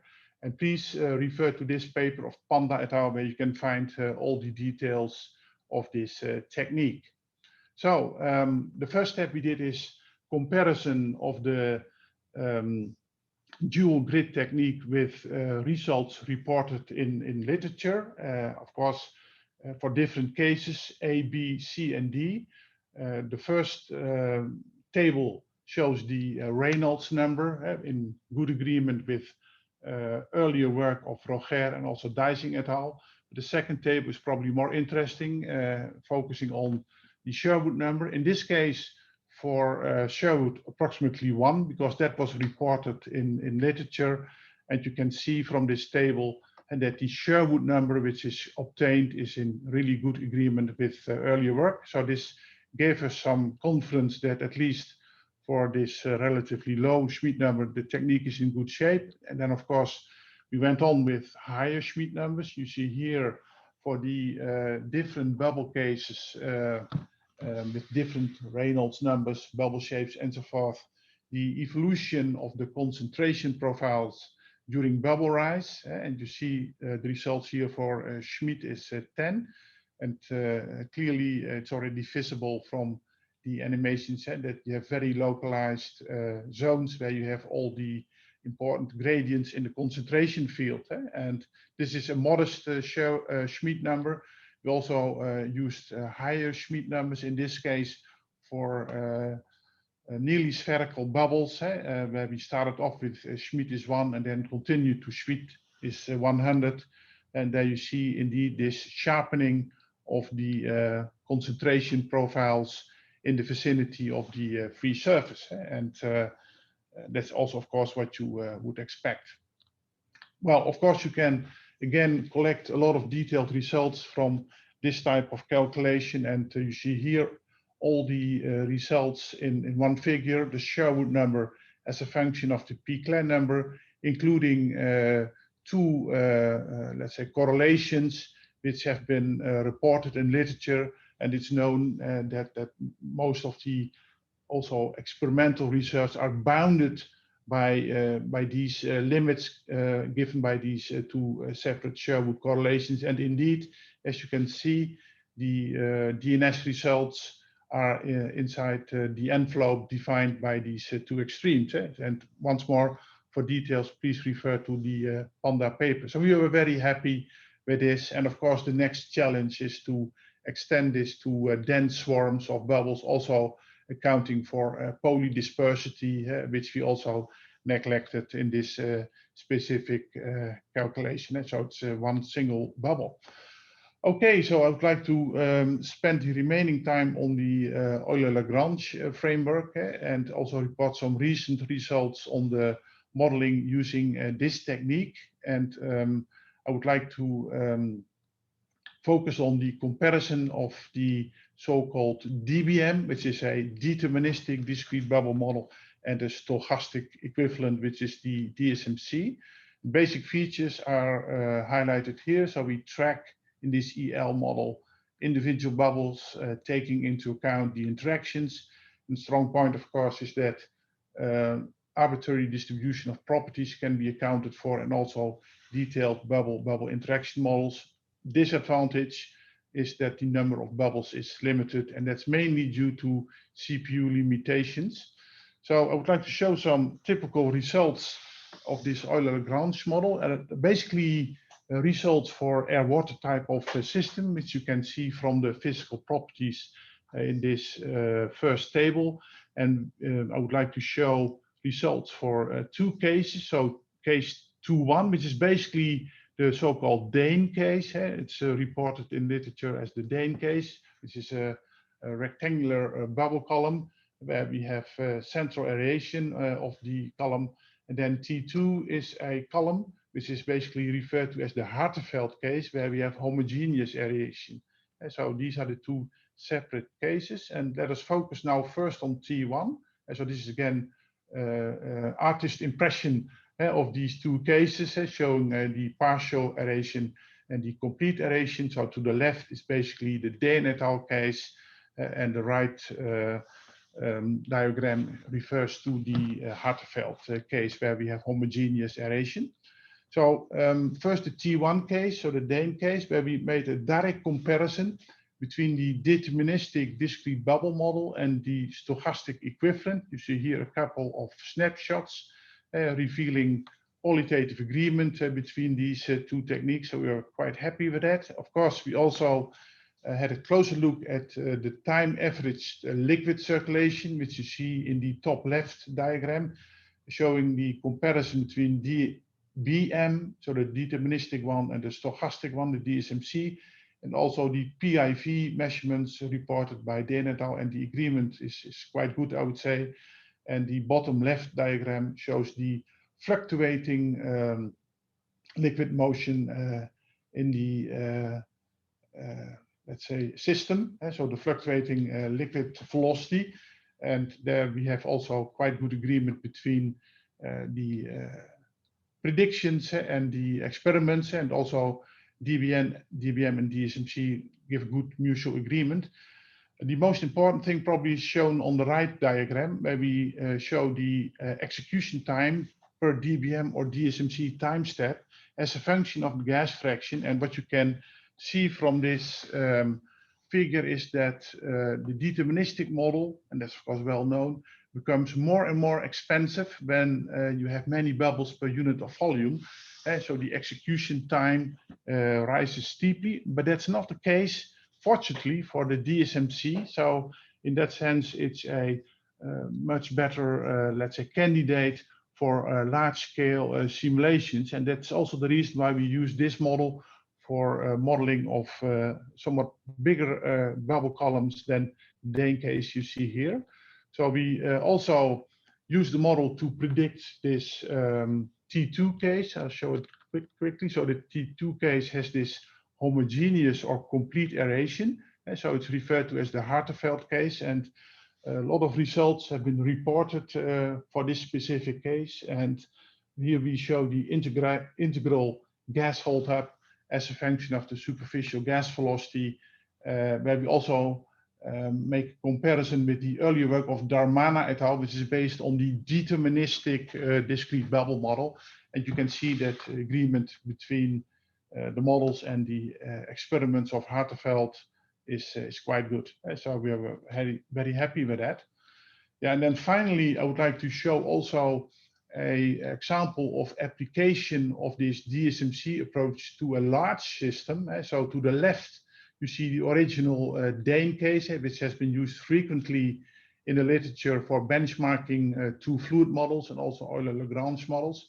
And in the table on the right side, you see the big column which we simulated with the DSMC method. It's not possible to do this with the original DBM model, and it has a total size of 10 cubic meter. So traditionally people always say, yeah, these Euler-Lagrange models you cannot use for big columns. Well, you can if you have proper, let's say, parallelization of the flow solver and the discrete bubble tracking part.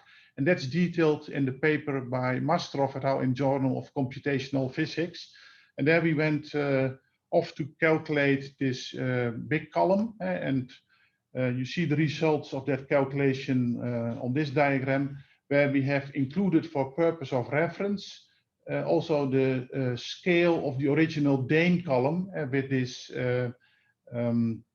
reference frame included in the left diagram and the right diagram. So the left diagram shows the evolution of the bubble structure, where you can clearly see that in the bottom part you have a very violent spiraling motion of the bubbling plume, and then you switch to a more quiescent homogeneous aeration in the top part of the column. And that also has, of course, consequences for the actual liquid velocity, which you see in the central plane here for this huge column. Well, of course, we are now in the process of also validating this type of calculations also in collaboration with Michael Schlüter. Okay, so this brings me to conclusions and some future work. So in dense bubbly flows, we have a wide range of time and length scales. So for that reason, the multi-scale approach is essential, both in experiment and modeling, I would say.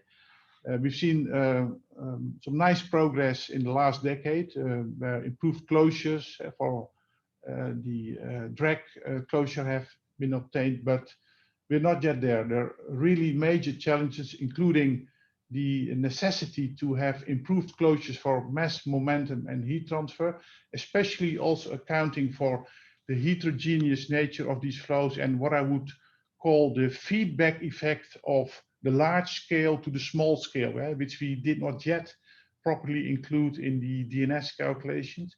And also interfacial phenomena, very important, has already been brought up by previous speakers, coalescence and breakup of bubbles, especially in the presence of impurities and surface active components. And very important, of course, also major challenges, the even stronger connection between the phenomena at the different time and length scales. So many challenges, and I think that's very good news for the young people entering this field. We are far from being done, so to speak. Final slide, acknowledgement. Well, former staff members in red and current staff, including technical staff, and most importantly, of course, PhD students who actually did all the hard work which I presented in this summary presentation. That's all. Thank you very much for listening, and of course, I'm happy to answer your questions. Thank you very much, Hans, for a wonderful presentation on the numerical aspects of simulating these types of multi-phase columns, and really showing us how we're not there yet, and it's very, very difficult, but you're making great and fantastic progress. I can just say that we just have time for one question because we're running a little bit over time.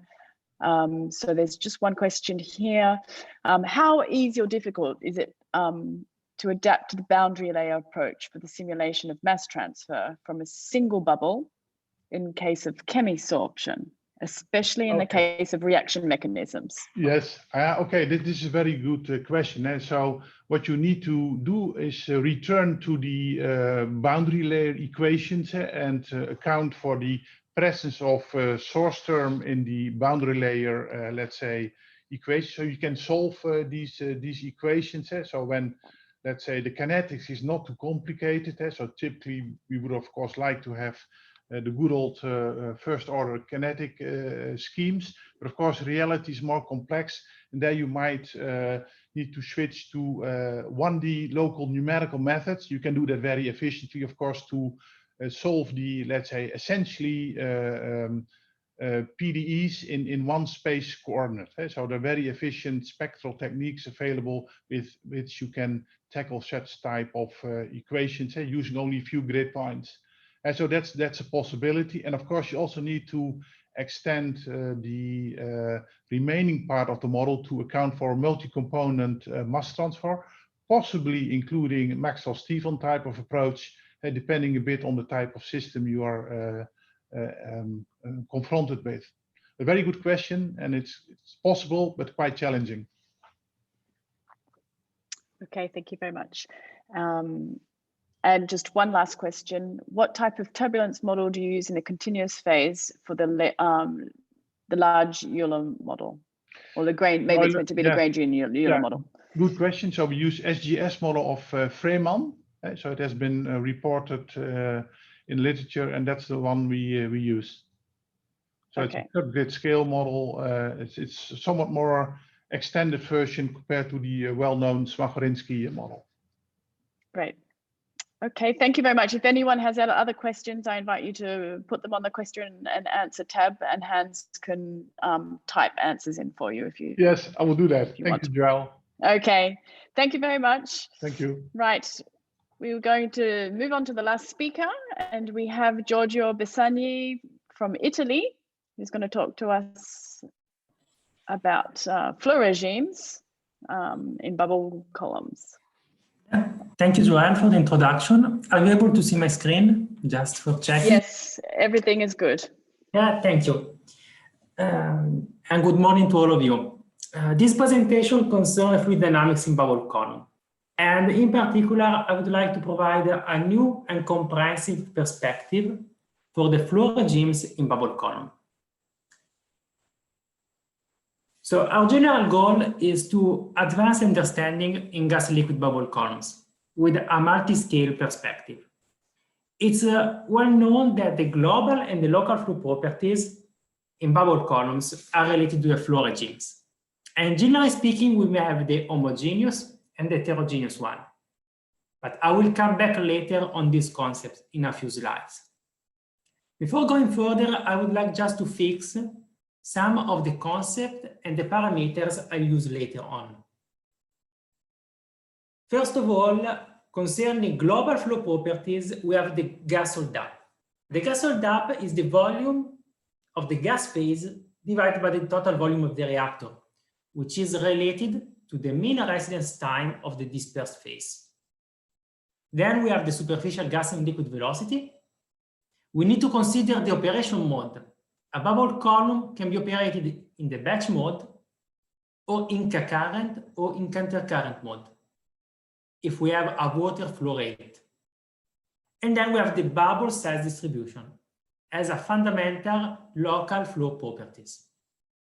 Then we have other local flow properties, as for example, the local liquid velocity and the local gas hold-up. Anyway, the key concept here is that all local and global flow properties are related to the prevailing flow regimes within such systems.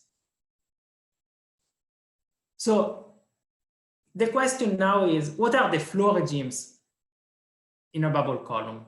But before answering this question, we need to answer another question. What are the flow regimes in a vertical pipe? The answer to this question is kind of trivial. We have the bubbly flow, the slug flow, the churn and the annual flow. And then we have to fix some boundaries here. We have to look towards an industrial perspective. And when going towards an industrial scale, we must and we need to consider large emitter systems. What is the fluid dynamics definition of a large emitter column? It's a bubble column having a diameter larger than a critical diameter. Above such critical diameter, the slug flow can no more exist owing to instabilities. For example, at ambient temperature and pressure, this is equal to approximately 15 centimeters. So we have a fluid dynamics definition of large emitter pipes. And this is our starting point, our basis. So in large emitter bubble columns, we have only the bubbly flow and the churn flow, as the annular flow is not observed in industrial application owing to the very, very, very large gas flow rates needed. So we have the bubbly flow, the homogeneous flow regime, and the heterogeneous one. Anyway, different authors so far proposed different definitions of these flow regimes. The monodispersed homogeneous flow regime, the polydispersed one. Other authors proposed transition flow regimes, the first transition, the second transition flow regimes, then the heterogeneous flow regime. Some authors talk about the pure heterogeneous flow regimes. So different authors propose different flow regimes. And we need a comprehensive view at this point. We need a comprehensive theory to collect all possible flow regimes and to provide an a priori explanation of the experimental observation. The second concept I would like to stress is that the commonly used approach so far is to analyze the fluid dynamics, the multi-scale fluid dynamics in bubble columns. And then the local and global flow properties are related to our flow regimes. We need to change this perspective. We need to build a priori a theory describing the flow regimes, and then we need to investigate the different flow regimes, because our flow regimes has global and local flow properties a priori. And then the experimental methods should be conducted afterwards to characterize such flow regimes, and not vice versa. And that's my proposal. My view is that the fluid dynamics, our view is that the fluid dynamics in a bubble column builds upon a relationship between two fluid dynamics parameters, the drift flux and the gas holdup. And such a relationship builds on flow regime transition points.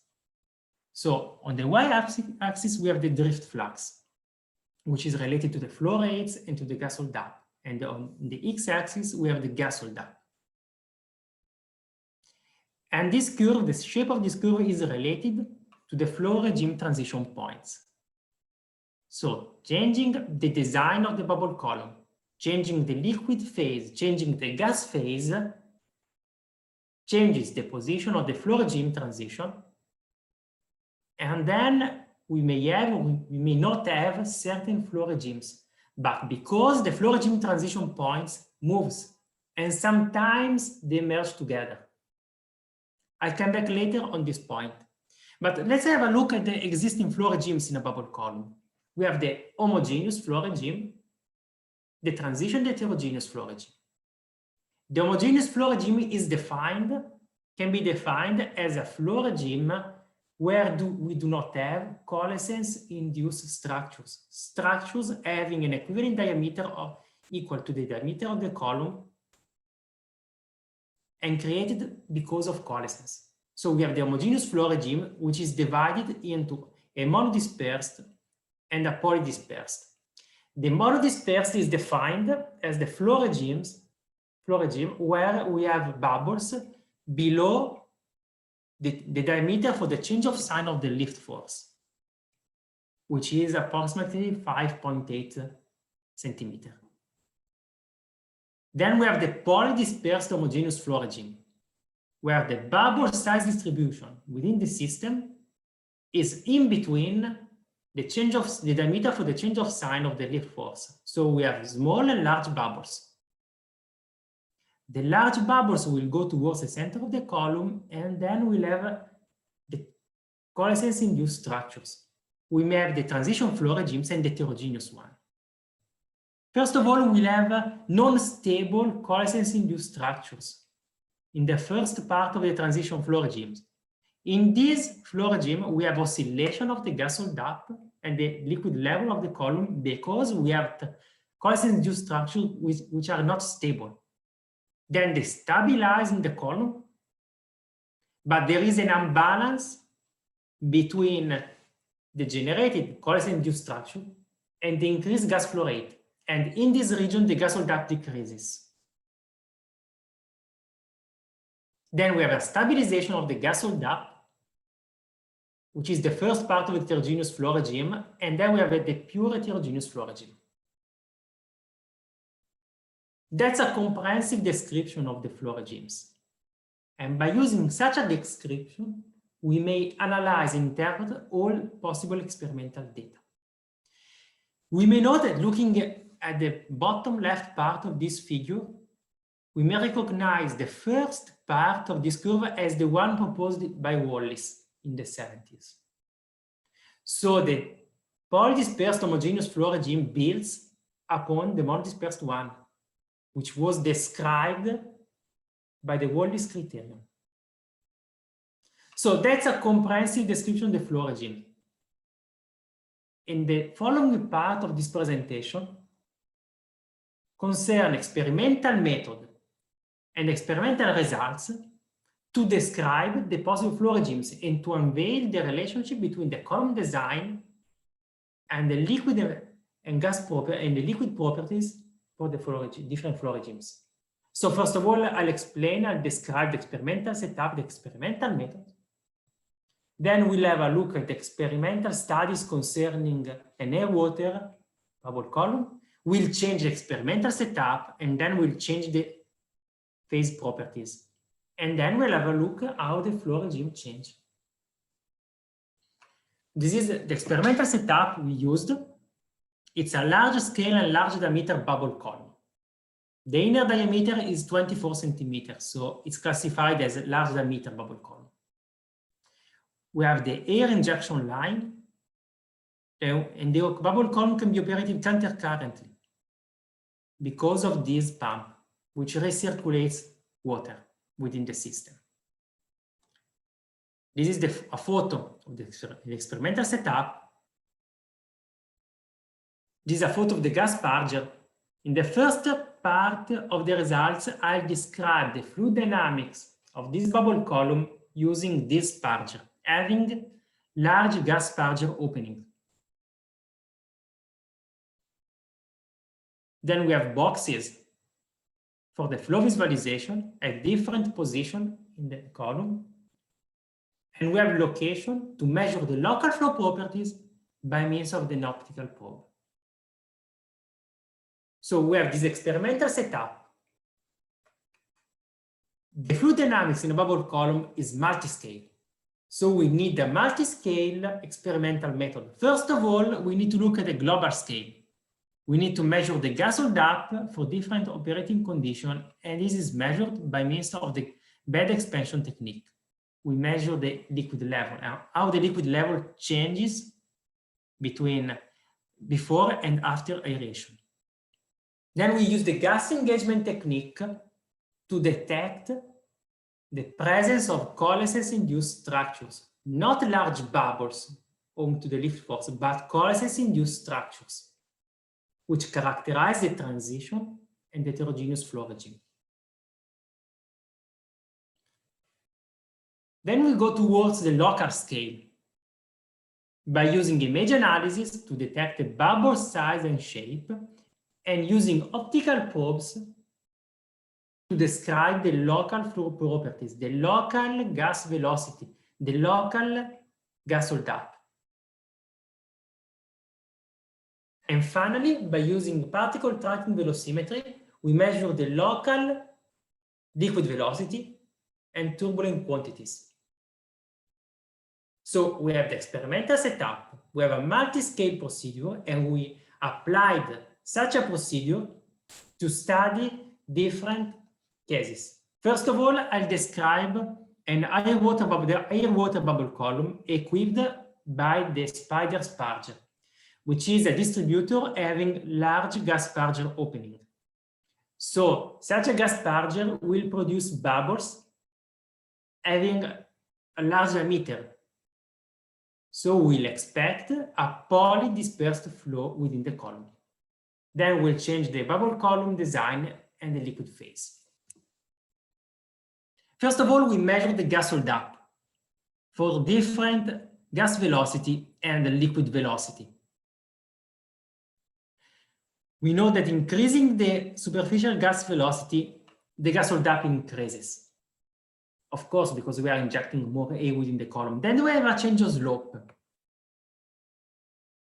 because of a flow regime transition, but I'll come back later on this. We also note that increasing the liquid velocity, the gas holdup increases. This is because bubbles are moving in a counter-current flow. So the mean residence time of the dispersed phase increases, and this is why the gas holdup increases.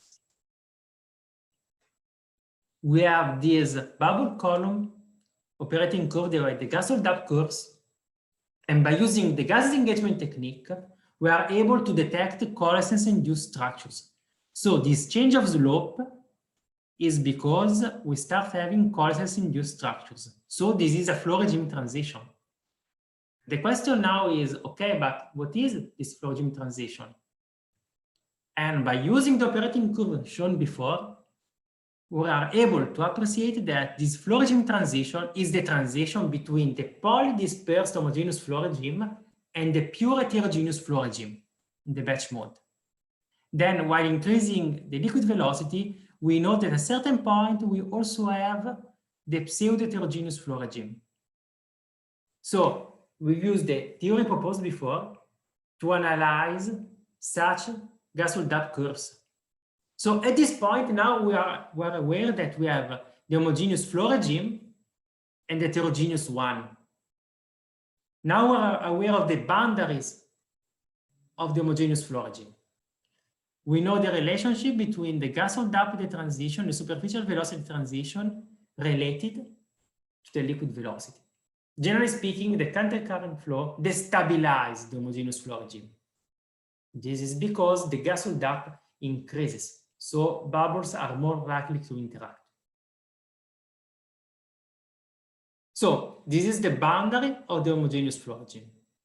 Once we know the boundary, we may use our local scale experimental techniques to analyze the local flow phenomena. So first of all, we apply the image analysis to study the local flow properties in the pseudo-homogeneous flow regime. We apply the image analysis to the gas purger region, first of all. We have large bubbles detaching from the gas purger, which breaks and move towards the developed bubble size distribution, which is polydispersed. We measure the bubble size distributions at different levels in the bubble column. And such size distributions are always polydispersed. Indeed, if we look at these figures and take as a reference the diameter for the change of sign of the lift force, which is 5.8 centimeter approximately. There is an ongoing discussion concerning this precise value. We note that we have bubbles below and above such a value. So we have an homogeneous flow regime because we do not have coalescence-induced structures, but we have a polydispersed flow. We also note that nearby the wall, we have a larger number of small bubbles. The larger bubbles are more likely to go towards the center of the column, and this is because of the lift force. So we'll have large bubbles going towards the center of the column, and at a certain point, they will create coalescence-induced structures, and they will promote a heterogeneous flow regime, shown before. To further clarify what's happening at the local scale, we applied optical probes. We may note that also in the homogeneous flow regime, the local gas hold-up profiles are center-peaked. They are not flat. And this is because we have large bubbles going towards the center of the column. This is because we are in the polydispersed homogeneous flow regime. And the gradient between the center and the wall of the column increases while increasing the gas velocity because we are going towards the heterogeneous flow regime. So we have large bubbles going towards the center of the column, creating center-peaked gas hold-up profiles, and at a certain point they will coalesce and go towards the heterogeneous flow regime. As mentioned before, in the countercurrent mode, the gas hold-up increases. This is because bubbles are rising the bubble column with a lower velocity, and that can be appreciated also by looking at the local measurement. So we measure the gas hold-up, the gas disengagement, we detect coalescence-induced structures, we analyze the bubble size distributions, the local flow properties, and finally, we analyze the local liquid velocity by using a particle tracking velocimetry. The local liquid velocity is center-peaked. We have the maximum at the center of the column, then the profile goes to 0, becomes negative, and then increases again owing to the boundary condition imposed at the wall. And increasing the liquid velocity, increasing the liquid velocity, the countercurrent mode decreases the upward velocity of the liquid phase. And this further supports our discussion regarding the effect of the countercurrent mode. So at this point, the main concept is that we analyzed and we provide a comprehensive description of the fluid dynamics of a bubble column equipped with a coarse gas sparge, with a spider sparge. And at this point, we have to ask ourselves, okay, but what is the effect of changing a bubble column design parameter? What is the influence of the aspect ratio? What is the influence of the gas sparge? In the spider sparge bubble column, we have the polydispersed homogeneous flow regime and the heterogeneous one. That's it. If we change the aspect ratio of the bubble column, the aspect ratio is defined as the ratio of the initial liquid level and the bubble column diameter. We know that increasing the aspect ratio decreases the gas holdup, and decreasing the aspect ratio increases the gas holdup. This is because in a system where bubbles can coalesce, the higher the liquid level, the more likely the bubbles are to interact. And the lower the bubble column, the higher the boundary effects, and the lower the liquid recirculation effects. This effect is kind of well known in the literature, but the key point is that we may look at the image in the center of the slides. Changing the aspect ratio in the spider sparge bubble column does not change the prevailing flow regimes. We have the homogeneous, the pseudo-homogeneous flow regime and the heterogeneous one. The flow regime transition points moves, but we do not have any additional flow regimes. So the flow regimes are imposed by the gas sparge. Then we changed such a gas sparge, and we used a perforated plate with a 1 millimeter gas sparger opening. Now we have an intermediate gas sparger, and we note that we have different void gas holdup profiles. And if you look in the image on the center, we know that we have the appearance of different regimes. We have the homogeneous, multidispersed homogeneous flow regime. We have the pseudo-homogeneous flow regime. Then we have the transition and the heterogeneous one. There is a mistake on the image on the left side. It should be U on the x-axis and gas holdup on the y-axis. The key concept here is that if we go towards a fine gas sparger, then we have additional flow regimes. No more the homogeneous heterogeneous, but we have the sub-flow regimes for the homogeneous. We have the transition flow regime and the heterogeneous one.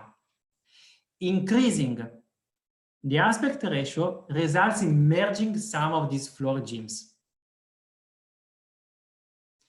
If we look at the local gas holdup profiles, the gas holdup profiles are more flat compared with the previously shown. And this is because such a gas sparger produces bubbles which are lower in size and more likely to be monodispersed. I'm not showing here the results of the bubble size distribution. They are published in the literature. Then we further decrease the openings of the perforated plate to 0.5 millimeter. And the changes in the operating curves of the bubble columns are more likely to be seen. Looking at the image of the center, we know that we have the homogeneous flow regime, the monodispersed, we have the polydispersed, we have the transition flow regime with unstable coalescence-induced structures. We have the transition flow regime with the coalescence-induced structures, and then we have the heterogeneous one. So the lower the gas sparger openings, the more likely are all prevailing flow regimes to appear. This is because we have smaller bubbles injecting in the column, and we have flat gas-oil gap profiles in the homogeneous flow regime. Then we also applied a needle gas sparger. These needles are biomedical ones. So there is a kind of swirl effect nearby the injection. So we have small bubbles, but injecting not vertically, but with a swirling flow. In this case, we have a stabilization of the homogeneous flow regime in terms of monodispersed and polydispersed. Then we have the transition, and then we have the heterogeneous flow regime. And increasing the aspect ratio results in merging some of the flow regime. So if we want all the flow regimes to be stabilized, we need a fine gas sparger avoiding non-vertical velocities. So far, we studied an air-water bubble column. We unveiled the effects of the gas sparger and the aspect ratio. The lower the gas sparger openings, the more likely are all the flow regimes to appear. The higher the aspect ratio, the more likely are the flow regimes, some of the flow regimes to merge together. But what is the effect of the liquid phase for a fixed bubble column design? We tested different liquid phases for the spider sparger bubble column. First of all, we test the effect of the liquid viscosity. We observe that increasing the liquid viscosity increases the gas-oil gap up to a maximum, and then we have a decrease in the gas-oil gap. So we have a dual effect of viscosity on the gas-oil gap. Then checking the flow regimes, we know that increasing the liquid viscosity, we have a stabilization of the homogeneous flow regime, the pseudo-homogeneous flow regime, and then a destabilization. So we have still a duality of flow regimes, homogeneous and heterogeneous one, but the flow regime transition point is moving, is changing, because we are changing the liquid phase. And that's because changing the liquid phase changes the equilibrium between coalescence and breakup. And then changing the viscosity, changing the liquid phase, changes the bubble size distribution. Bubble size are smaller and then becomes larger. So we have a stabilization and destabilization of the homogeneous flow regime. Including an ACL into the bubble column increases the gas-oil gap. It stabilizes the homogeneous flow regime. We still have the homogeneous and the heterogeneous one, and that's because the effect of an ACL is to reduce coalescence up to a certain concentration. So changing the liquid phase, also using an ACL, stabilize the homogeneous flow regime, changes the boundary between the homogeneous and heterogeneous one, because we are changing the properties on the local scale. And a similar effect was also observed for ethanol. We have also tested the influence of the liquid phase for the other gas sparger. And for example, using high viscous system in the needle sparger changes the gas-oil gap from S shape to monotonally increasing. So the effect of the liquid phase with a fine gas sparger can be to merge some of the flow regimes. And that's to close. Basically, in this presentation, we proposed a comprehensive view of the different flow regimes in a bubble column. The key concept is that changing the bubble column design, changing the liquid phase properties, changing the gas properties, changes the flow regime transition points. And some of the flow regimes may be observed or not. So changing the liquid phase does not change the flow regime. changes the boundaries of the flow regimes. So if we want to propose a comprehensive theory to describe the gas hold-up in small-scale bubble column, large-scale bubble column, in industrial-scale bubble column, we need to propose models to predict the flow regime transitions. Once we are aware of the coordinates of the flow regime transition points, the gas hold-up curves can be estimated, and the local flow properties can be estimated by a multi-scale view of such operating curve of the bubble column. And that's to close. Thank you all for the attention, and thank you again, Joelle, for inviting me. Thank you very much, Giorgio. Lovely presentation. We've got time. Well, we're running a little bit late, but we can have some questions because we wouldn't want to finish without any questions. So the first one was, when you're using the PTV measurements for the liquid phase, what seeding particles did you use? And what about their effect on the bubble dynamics? The effects were negligible. We checked it. For the name of the particles, let me check. I cannot remember exactly the name of the particles, but the effect on the bubble dynamics was negligible. We checked for it. Okay, thanks. What is the duality effect of viscosity in terms of non-Newtonian fluids? I checked in the literature when we proposed the dual effect of viscosity theory, and we know that our results can be applied also for non-Newtonian fluids. The key concept here is that the multiscale, changing the liquid phase, we change the bubble size distribution. So if we want to move towards a more dispersed or polydispersed one, then we change the gas hold-up. So all the dual effect proposed in the literature for electrolytes, non-Newtonian fluids, or viscosity can be explained by means of a unique theory regarding the local flow properties on the bubble size distributions. Okay, thanks. And a final question. So your talk is based on the existence of 5 transition velocities.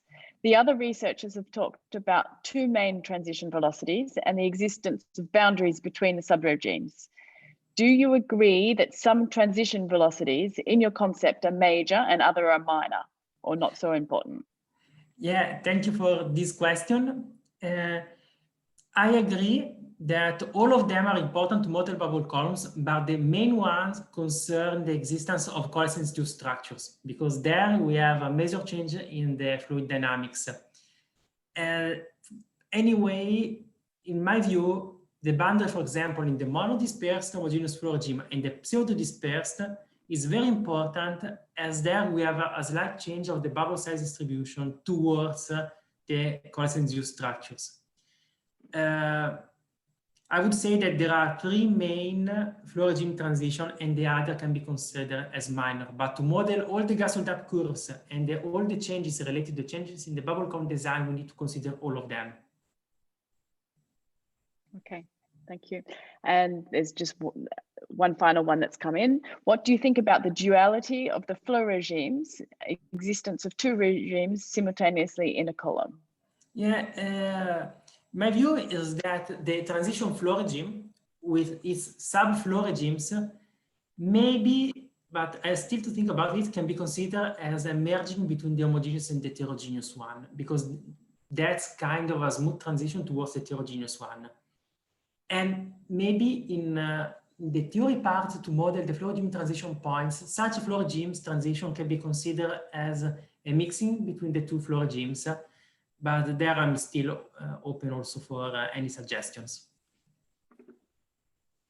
Okay, thank you very much, Giorgio. Thank you again. Well, I'd like to close this, this webinar.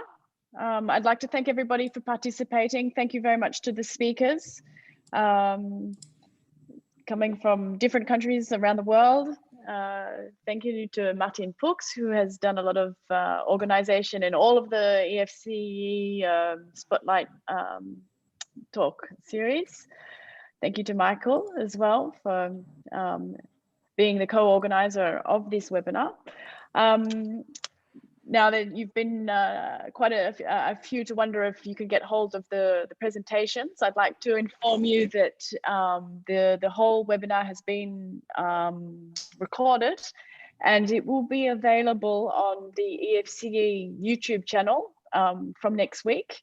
So you'll be able to get information from the EFCE website on this, and with a link to get to the YouTube channel. So just keep watching on the website, on the Federation website, and you'll get the link. Okay. Of course, if you have any other questions, you can email myself, Michael Schlüter, Martin Fuchs, if you have other questions about the webinar. Okay, and I'd like to thank you all very much. Mm-hmm. Yeah, thank you very much. Michael, did you want to say anything? Yeah, thanks so much for organizing that and to host this meeting in such a nice way. And thanks a lot to all of the participants, also from my side and our working party of multiphase fluid flow. I guess it was a good opportunity to bring these working parties together, and hopefully we can do that again without Corona. That would be nice to meet in reality. So thanks a lot to everybody, and thanks to Joelle for the nice hosting of us. Okay, good. Have a good day, and yes, we'll see us again hopefully soon. We will. We hope to see everybody soon. Yes. Thank you very much. Thank you so much. Bye bye. Thank you. Bye bye. Thank you. Bye bye. Bye.